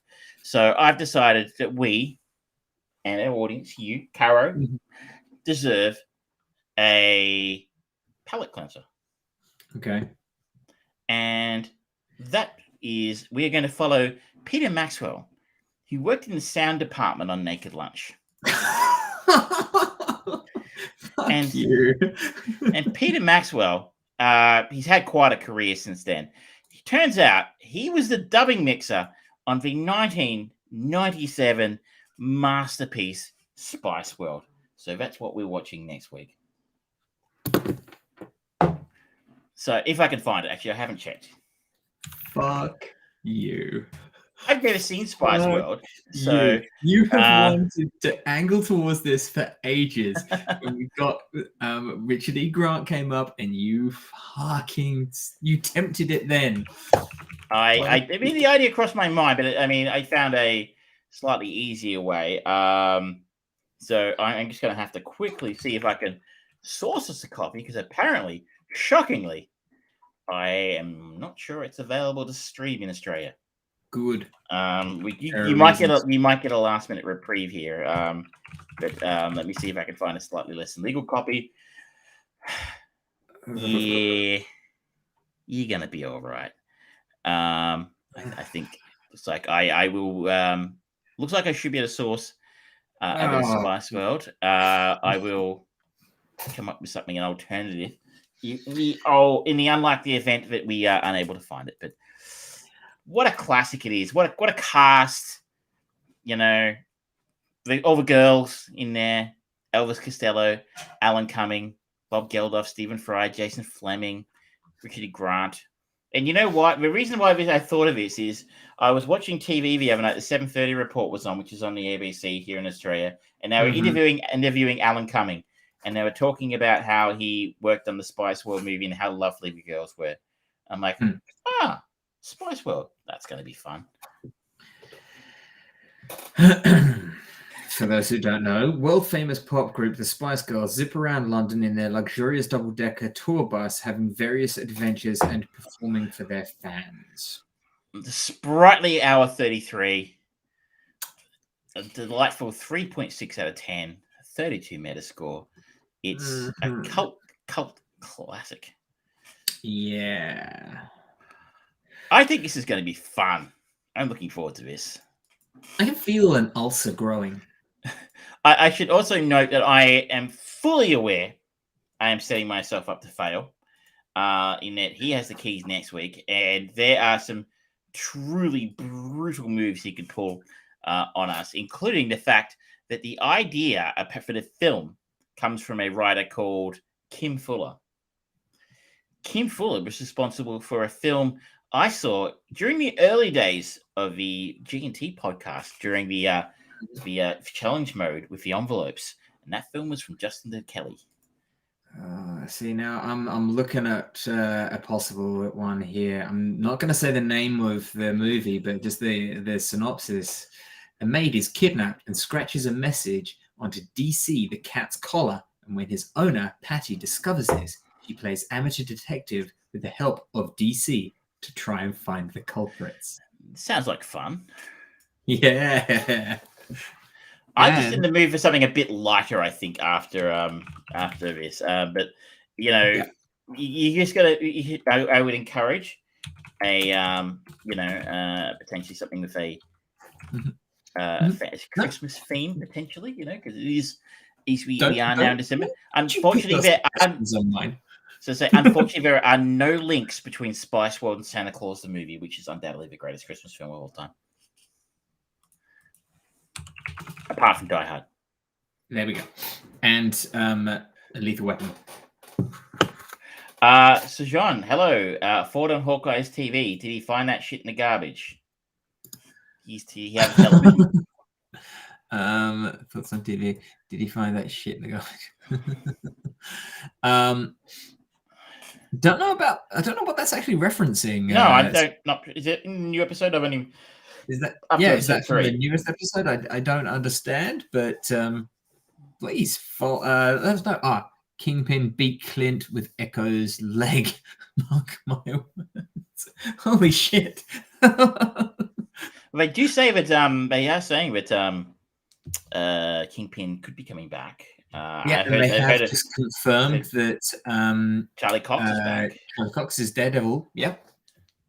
So if they could get Vincent D'Onofrio back, that'd be something. That'd be good. That'd be good. Well, we're in Marvel territory. Nice segue. So, John, we're going to watch Spice World next week, I think, if barring any issues acquiring a copy of the film. Which, you'd think would be easier given the deep cultural heritage the film has. Did you see the Into the Spider-Verse 2 trailer this week? I did see Into the Spider-Verse 2, and we were both very big fans of the first Spider-Verse movie. Mm-hmm. Absolutely. And, I mean, it's standout for best Spider-Man movie to date. And I want to see the first proper story trailer for this one, because at the moment I don't know what to expect from this trailer that released. It looks beautiful. The animation looks fantastic, as I had no doubt it would, considering how good the animation was in the first one. What are your thoughts? I was blown away. I can't say that I'm not a comic book reader, so I can't say that I'm instantly familiar with what it's referencing, but it just brought back a lot of really good feelings about how much I enjoyed the first one and how inventive it was and original and entertaining. I was like, oh fuck yeah, take my goddamn money, take it now. Like it was. I mean, it is scooting by on the strength of what they did in the first film because there's not a lot there. It's a bit of a teaser at this point in time, but it teased it in all the right ways. I was all about that. So yeah, they've got my $25 in their back pocket there. And like, if you're a Spider-Man fan, what a great time to be alive. Yeah. Like, I mean, they are just doing great things with Spidey at the moment. Like, we look like you're going to get a multiverse. We're getting a multiverse Spidey in about 10 days. Yeah. And then you're getting, the Into the Spider-Verse 2. Apparently Tom Holland has signed on to do another trilogy of Spider-Man films. It's all Spider. We're getting spoilers. Did you get to watch Venom this week? No, I did not. Well, I will not say that then. But it's all Spidey all the time, and it's a real good time if you're a fan of that particular character. 100%. There's been a lot of people kind of starting to, now that this early teaser trailer for Across the Spider-Verse has come out, there's some saying, oh, I wonder if we're going to see an animated version of Tom's version of Spider-Man. And similarly, is there going to be a little tease that potentially either Spider-Man No Way Home or Across the Spider-Verse is going to potentially showcase the first live-action Miles Morales? I think it's about time. I think it would be great if they did do something like that. They always seem to ask so much of Spider-Man, though. They really do. Like, so in a way, much. he is, and it's interesting. He probably is their best known and most popular character now. I mean, maybe now even more so than Iron Man. Now, especially now that RDJ's given it away, and Captain America, I even say even more popular than Captain America and that kind of thing. So now that they've got Spider-Man right with the Marvel Spider-Man films, as opposed to what they were doing with Andrew Garfield. He's probably their Batman, right? He's probably their marquee character, and Marvel probably regularly to this day kick themselves that they don't fully control that character, and they've got to negotiate with bloody Sony, and Sony probably sit there and go, man, we could have bought the entire Marvel catalog for like $20 million or something. Basically, the rest of the Marvel catalog would have been steak knives with the Spider-Man deal, and they said no, thank you. But then again, like, would they be what they are now? Who knows? But he is he's a little bit like what Batman does. Like, Batman is kind of the entry point into DC films. And that's true. We had this conversation when Justice League came out, and you're like, what is he gonna do? What's he gonna do? You gonna throw money at them or what? He introduces people. It's like, hey, this is my wizard friend. This is my rage monster. What's your superpower? Networking. So John says Agatha referring to Agatha from WandaVision, got her role from playing Dr. She-Octopus Into the Spider-Verse. You are correct. She did do that voice. Ooh, good call. Spider-Man he also says Spider-Man superheroes having the world's worst luck. That's fair. It's a fair point. He's in the wrong place at the wrong time a lot. But that's how we like him. I'm curious to see, just going off a little bit of a tangent onto No Way Home again. There is the ominous line of I think it's Doctor Strange talking about how all these villains they meet their end at Spider-Man, and it's like that's going to be an interesting one because Peter Parker Spider-Man from Tom Holland has never actively been involved in someone's death.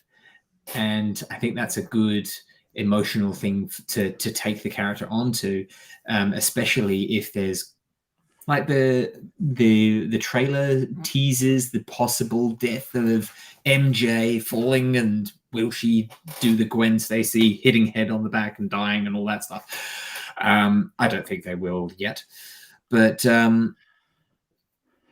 it's one of those personal trials and tribulations that this version of Peter Parker hasn't come across, because unlike the other two Andrew Garfield and Tobey Maguire ones, we haven't had Uncle Ben's death. The closest that it has come has been the mentor death of Tony Stark. So a death close to the family of Peter Parker Spider-Man would be interesting. And if it's... He was sort of tangentially involved in the death of Mysterio. Yeah, and it looks like they are going to kind of play on that a little bit in the movie, which is good. I think that ramifications and responsibility, and with great power comes great responsibility, blah, blah, blah, blah. I think that is going to be portrayed in a more interesting way than it has in the past, where it has categorically in the past of cinematic Spider-Man been this burden that Uncle Ben just like, oh, dying breaths, here, have trouble. It just kicks onto him. We want a good... Certain says, fans, we want a good Spidey villain. Marvel, here is all of them. Fans, not quite my tempo. I disagree. I think everybody's like, fans, we want 3 Spider-Men. Thank you very much. And you have not shown us 3 Spider-Men, and we are not happy until we see 3 Spider-Men. I think that's where Kevin Feige's comments about Charlie Cox coming back as Daredevil was like, oh, we don't the time for his reveal hasn't been shown yet or anything like that. It's like, okay, because people haven't seen Spider-Man yet. I think he's going to be in there. It's going to be interesting to see what they do. So, yeah. Spider-Man 3 of Sam Raimi 1 suffered from having him throwing the kitchen sink at it. We had 3 villains, Green Goblin, Venom, and the Sandman. We had Tobey Maguire doing part Venom Party. It was just, there's just too much going on that nothing really stuck in the original Spider-Man 3. So being the 3rd Spider-Man film for Tom Holland, it's interesting that they're doing a somewhat similar sort of thing in this. We are going to have, and at least we know about 3 villains, I think, in this film. So there was not more. There's a Sandman, there's Electro, there's Green Goblin, there's Doc Ock. So, we have a Marvel going to be more successful in making that fit on screen in a way that kind of makes everyone happy. Yeah. I'm curious, the way that the villains are being shown in the trailers, I'm wondering if Doc Ock is being shown a little bit more apathetic and a little bit more anti-hero rather than straight up villain. Like, it seems like he is willing to just talk to Peter Parker after his reveal, and where he first sees that this Peter Parker is not his Peter Parker, blah, blah, blah. There seems to be more conversation going on there. So I wonder if they're going to do a little bit of, there's not 4 villains. There's 3.5 and 2.5 or 1.5 heroes. And there's also going to be other villains that I can't mention because it's going to be fun. Paul Giamatti's Rhino. Yeah, of course it is. Yeah, it's exactly what's going to be. They're gonna bring back I don't know, Jeff Daniels from, it was his name, Jeff Bridges from the Dead, from the first Iron Man film. You thought I was dead? No. It's I'm super looking forward to it. I in Marvel we trust. So John says Marvel, Vulture, and Mysterio were bad. I don't know. I liked Vulture. I liked Vulture, and I really enjoyed. I liked Michael Keaton. I didn't quite dig on what they were doing Mysterio in the end with, like, it was all illusions, but I thought Jake Gyllenhaal was fun. I do kind of wonder a little bit if they're taking a bit of a piss on the character of Mysterio, but because he makes that speech about the bullshit science behind multiverse, and suddenly it's like, oh, it is real. Like, okay, Send You me were mixed wrong. reviews.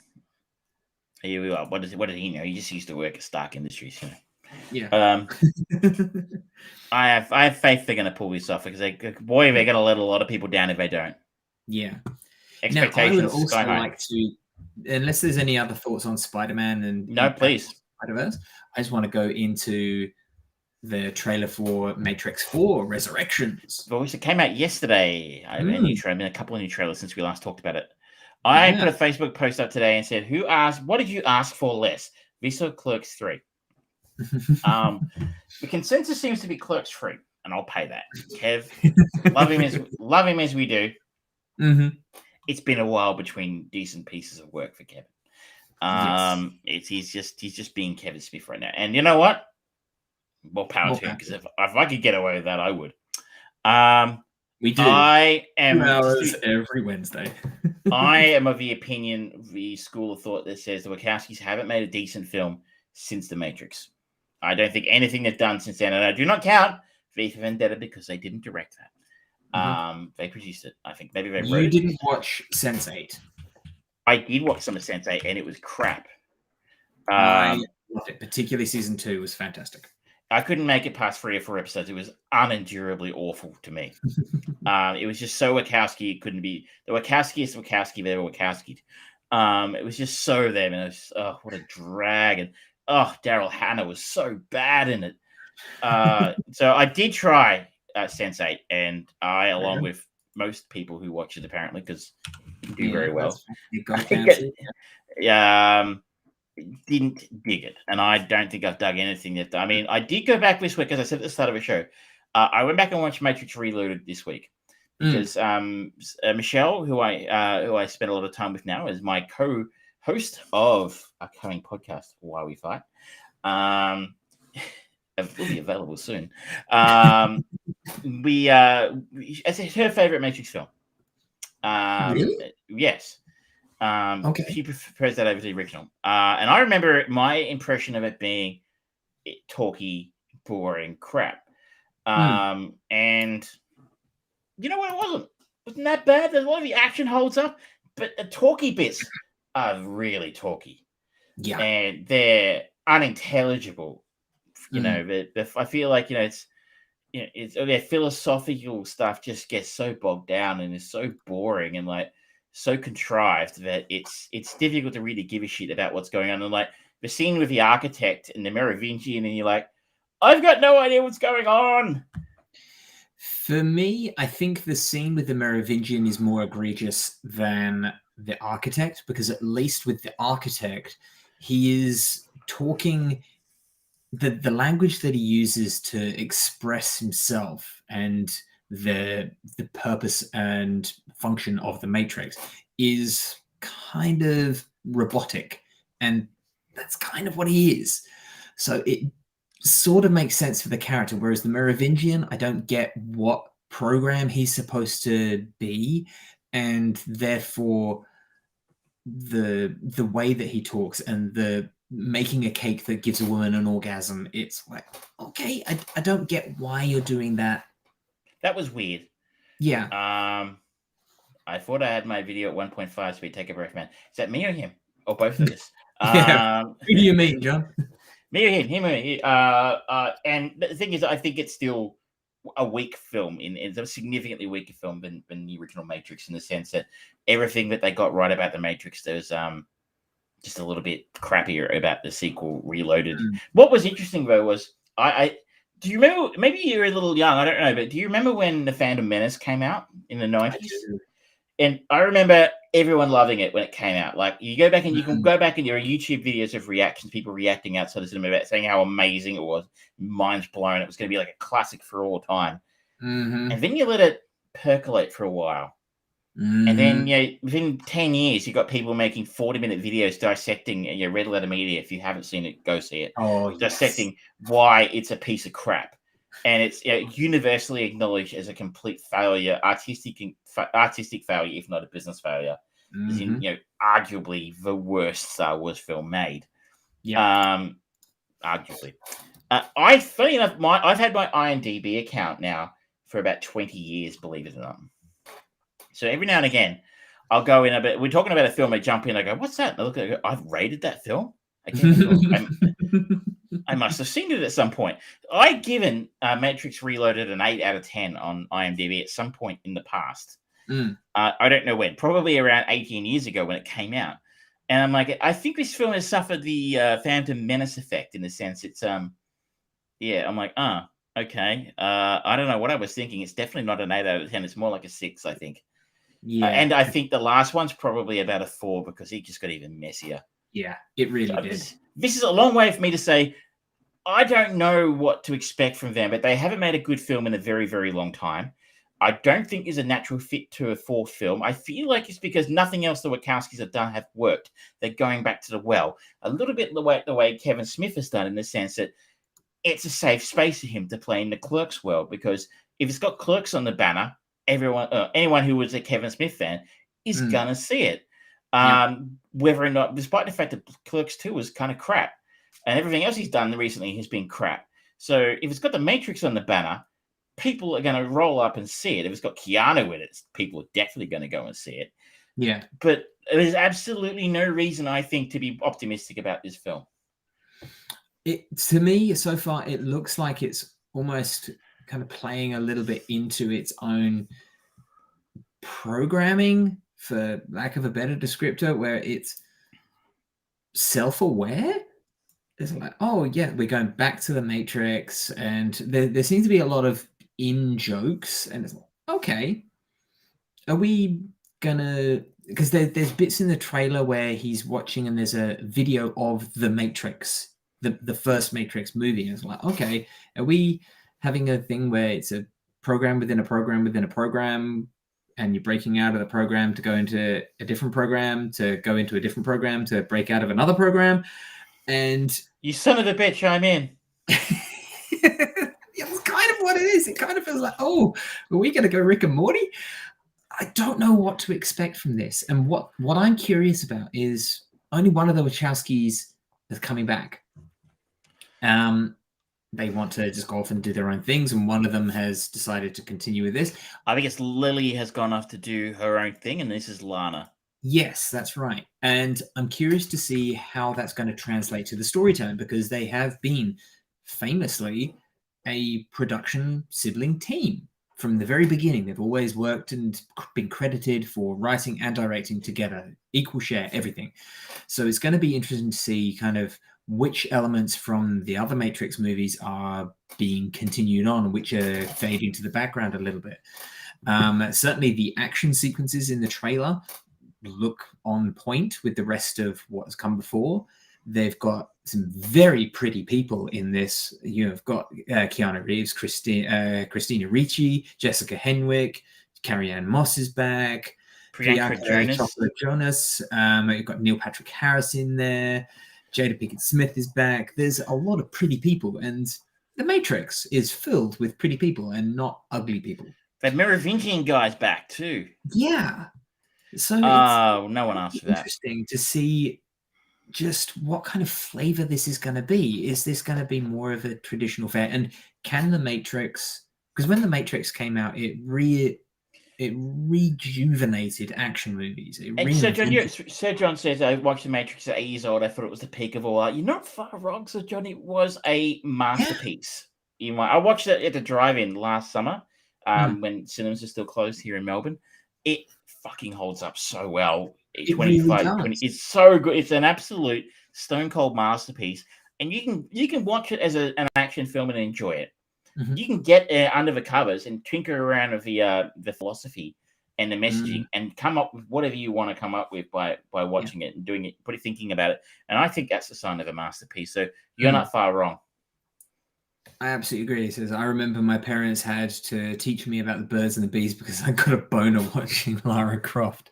I even played the game. Big fan. I think they're the only person who found Lara Croft attractive. I don't think that was a common theme at all.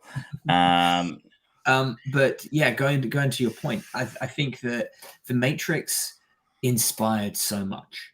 It inspired so many people to come up with fan fiction, to do the little short stories. It's why we got the Animatrix. It's why we got multiple Matrix games, where they were really trying to push the boundaries of games and narrative telling in games. Largely failed more than they succeeded, but they gave good tries. I knew some people who were super into the Matrix video game. Yeah.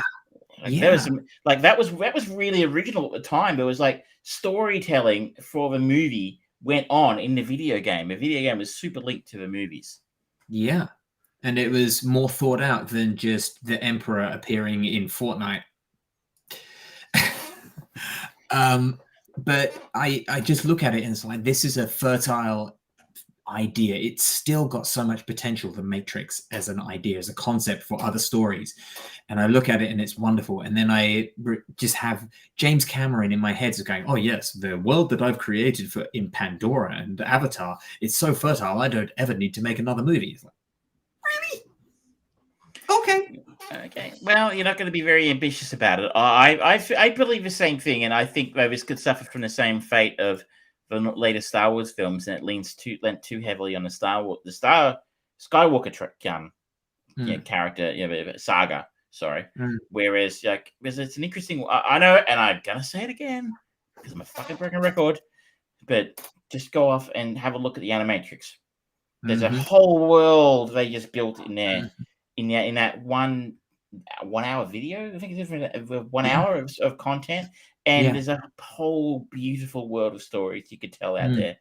But obviously, I want to tell. Of course, you want to tell another story about Neo because that means you have Keanu in it, and that's what people want to see. But if this is a kicking off point to telling other stories in that world, I'm all for it. But I'm with you. All the trailers seem to be callbacks. Yeah, you remember this bit? You remember this bit? You remember this bit? And that could be a deliberate tactic just to sort of get people interested because it's been, can you believe it's been 18 years since the last one of these came out? Like, it's amazing. So there are people who are adults now who weren't born when this film came out, or when the last Matrix film came out. So I'm definitely curious. I am open-minded in the sense as I want to be proven wrong. A little bit like when you and I turned up to see the 2016 Ghostbusters film. We two went in with open minds in the sense of yes, the trailer looks like crap. Yes, I think the idea is questionable. I want this film to be good. I love the Ghostbusters. I want to see a good Ghostbusters film. Yes. And that turned out the way it turned out. I'm going to turn up and I want to see a good Matrix film. I don't know that I'm particularly confident of getting one, but I am going to be very happy if I'm proven wrong. See, now my thought for this Matrix things, I am hopeful. I'm always hopeful. I always want to be impressed with every movie that I go and see. I want to just enjoy what someone has created. So my hopes are relatively strong.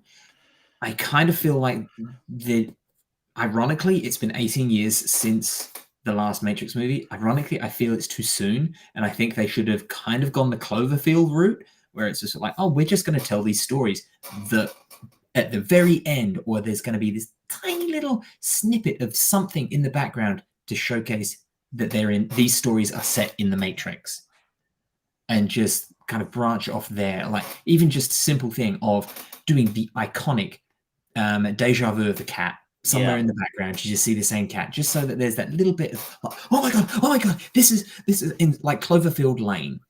I don't think the Wachowskis are known for subtlety. Yeah, that kind of, and that especially in that kind of, you're going to tell a new Matrix film. I think you've got to be loud and proud about it. But there are different ways. I mean, like I said, I want to be proven wrong. We're going a little long, but do you want to move on quickly and talk about multiplayer gaming before we bore everyone to death? Yeah, why not? Let's just talk quickly about that. 159. Anime conspiracy. Powerpuff Girls are the original One Punch Man. Ooh. I kind of like that idea. I like One Punch Man. That's a film I'd like to see get done. One Punch Man. Who would you cast? You could cast Keanu or Keanu. You could do that expressionless. Okay. So we had the opportunity to do some multiplayer gaming, which we've been trying to do for a while. We tried to get World War Z up and running a while ago, but we had some technical issues that prevented that from happening. But the other night we got to try out an hour or two of Back for Blood, which is the new game from the Turtle Rock, who were the creators of the original Left 4 Dead series, which is one of my favorite game series of all time. And because, of course, Valve don't do third games, they're not interested in doing anything that property. Yeah, of course not. They don't make games anymore. They just make money. Exactly. So we have Turtle Rock making an homage, shall we say, to Left 4 Dead in Back 4 Blood, which is basically imagine someone had photocopied Left 4 Dead a couple of times, and the photocopy glass was a bit dirty. Change your names, dates, and places. You got Back 4 Blood. Oh man, I got a smudge. And so it's basically the same thing. You have the multiplayer game. You have you control up to 4 characters, working your way through a level, shooting zombies, lots of special infected zombies, or what do they call them? Ridden. Yeah. Ridden. They can't call them infected now. The ridden special zombies are big giant guys you have to shoot weak points for, and you have to get to the next safe room. Is the gist of the game. You played a little bit more than me. What are you making of it? Like I said to you off air, this is a game it kind of feels bare bones, and it's like, that'll do for a lot of it. The graphics, the map design, the monster design, it all feels like, that's serviceable enough. People will make their own fun. And like, we were playing together with friend of the show, Eric, and it was fun because we were just pissing around and making jokes.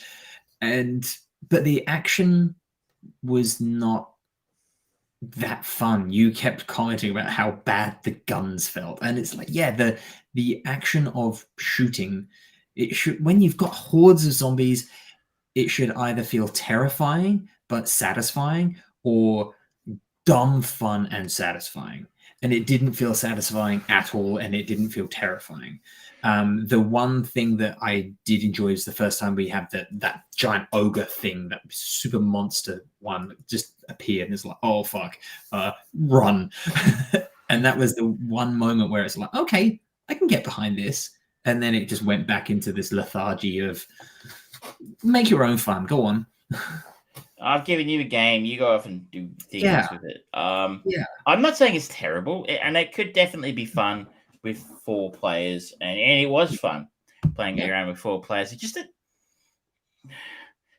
Left 4 Dead was 13 years ago. In 2008, that game came out, and that's a better game than this game. I'm saying I'm not by no means, and like I'm going to put my hand up and say I stink at most multiplayer games, but as shooters, not really my jam. But I was reasonably good at Left 4 Dead because I played it a lot. And the guns, when I say the guns felt crap, it was more like you'd move your controller just a smidge, and the gun would move way further in terms of aiming than you would expect it to. Now, maybe it's me. Maybe it's just me. And I'm really crappy. I'm old and I'm crappy with the controller. I don't know. I play a reasonable amount of Apex Legends, which is a multiplayer arena shooter, and I'm pretty awful at that game too. But I'm not completely unschooled.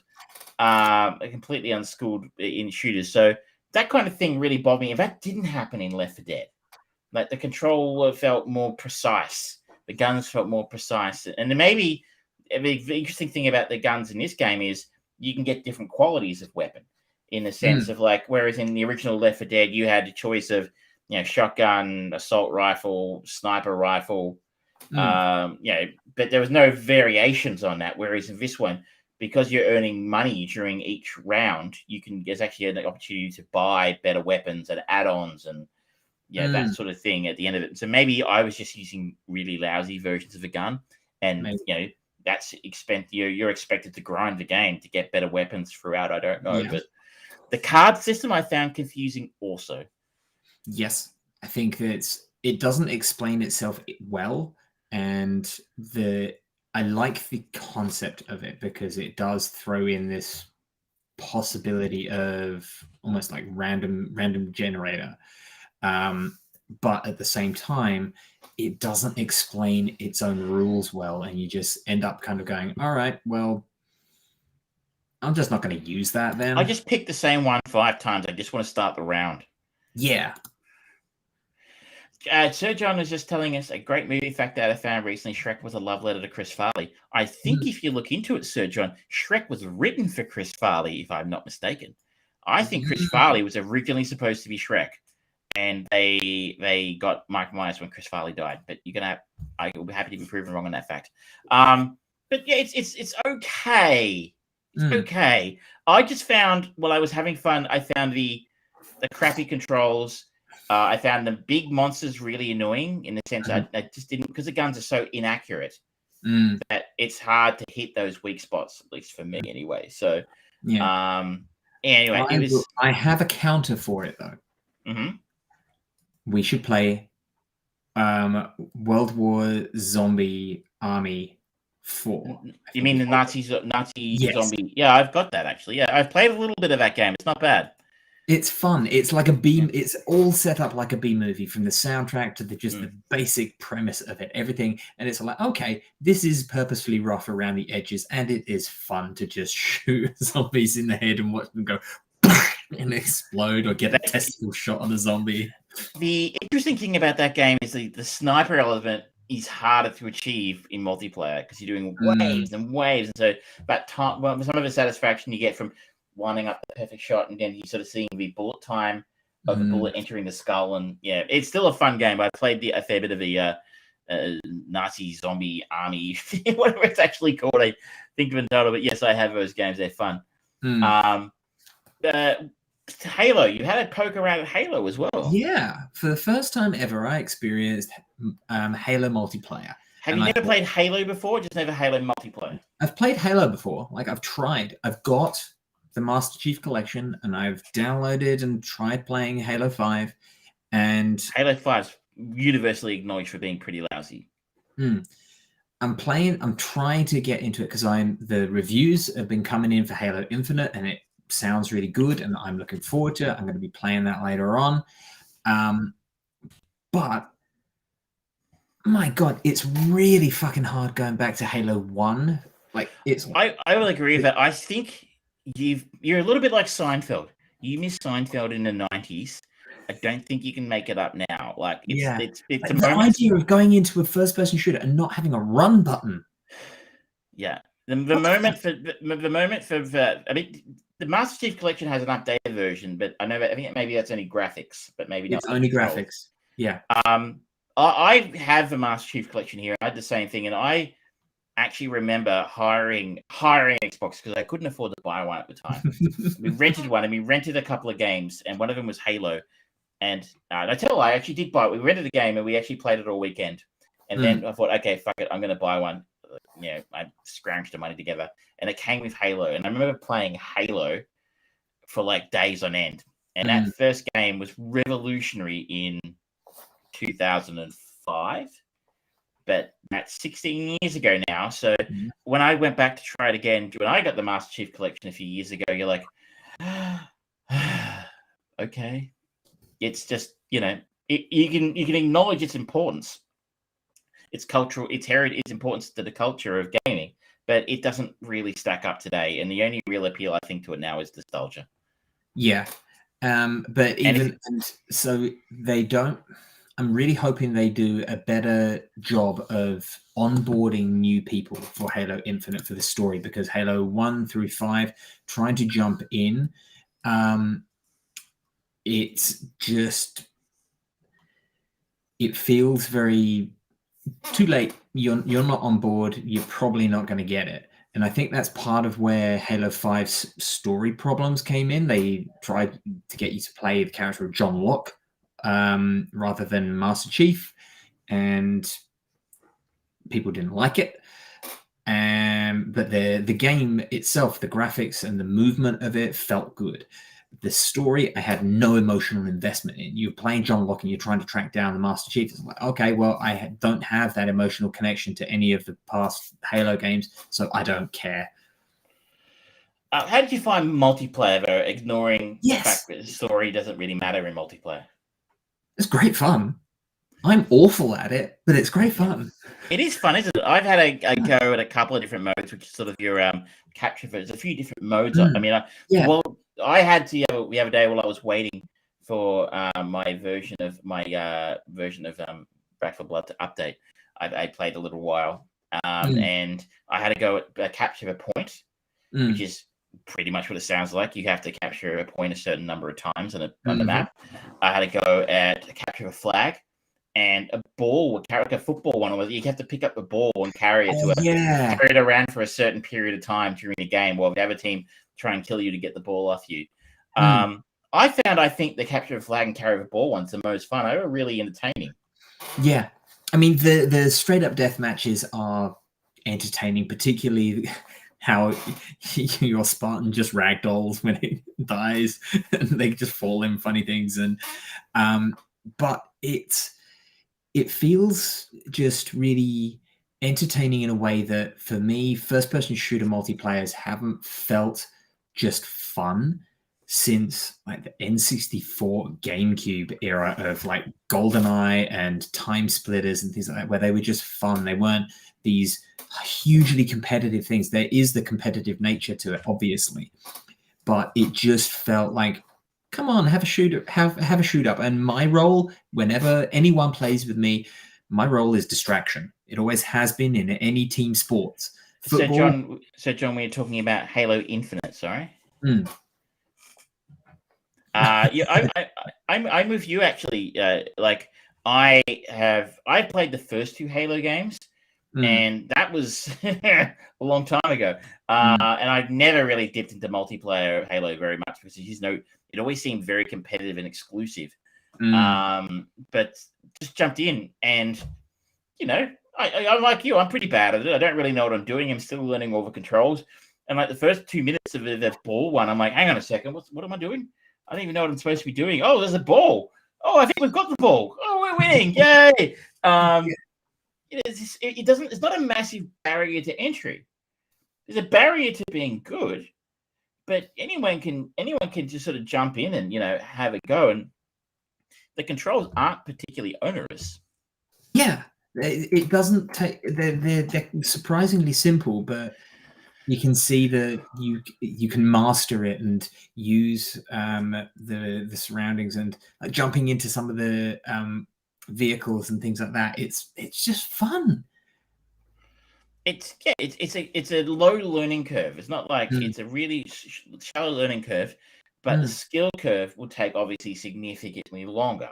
But as you know, it's just kind of, maybe it's the matchmaking, because I've played a couple of matches. I start getting put into games with other people who are maybe as terrible at the game as I am, and not pros. You don't actually feel quite so terrible after a half a dozen games or so. You're like, I'm getting the hang of this. And the fact that I stink doesn't really feel like it matters. Yeah. I was impressed. It was like, oh, I got 5 kills and 3 assists, 12 deaths. Oops. But I still contributed. and it's like, when I play Apex, I feel like there's a lot of pressure on me not to suck. For my teammates, because sometimes you might be waiting 2 minutes for a game, which I guess isn't that much in the grand scheme of things, but people get a little annoyed if you absolutely stink it up, and it's not hard to stink it up in that game because it's the learning curve's a little bit higher in that one. But I felt this one was certainly a significantly more approachable game, in the sense that I didn't play it for 20 minutes and go, I've got no idea how to get better at this, or I've got no idea what's going on. And it's also not the same thing again and again and again. Yeah. I played 3 games. I got 3 different modes. I don't know how I did that, by the way. I must have pressed something, but that's what I got. And I was pleased about that. Yeah. So I think that's a thumbs up on the multiplayer. You're planning to give the campaign. Yeah, it sounds like they're doing a little bit of the Far Cry treatment, where you've got an open world and then you go to these different areas and kind of explore them and things like that. So I love that kind of game. I love Far Cry games. Far Cry in space, hell yeah, I'm all down for that. And I think, if I'm not mistaken, that's available on Game Pass. So It is Game Pass, yes. And it comes out tomorrow. Yet again, it's the best value offering in gaming right now. Mm-hmm. Like, it's fucking amazing value for like $10 a month. Yeah. And, you know, it's especially when you get the Ultimate Pass, or you get your Game Pass, you get your Games with Gold, and you get Live, and it's like $16 a month for 250 games. Brand new games straight day one. The day and date, the Halo is there, but I mean, Bethesda game, any future Bethesda games are probably going to go straight to Game Pass, you'd think, because they own it now. Skyrim 6. That's, who knows when that's fully going to come, but, you know, yeah, it's a great deal. Yeah. Should we let people go and enjoy their lives? Food, man. I need food. A little long show. Thank you, Sir John. Thank you, Karakiri, for joining us earlier. I don't know if you're still watching. If not, but thank you to anyone who's chosen to listen tonight. It's appreciated. Mm-hmm. Like, share, and subscribe. Yeah, we will go a bit more in depth on the the most up-to-date episodes of Hawkeye next week. We have got Spice World for our chain movie of the week. Thank you, Travis. I will be talking about The Last Duel, the new Ridley Scott film. Oh, okay. And I am going to get around to watching Venom, so we'll have a little bit more to talk about on that one.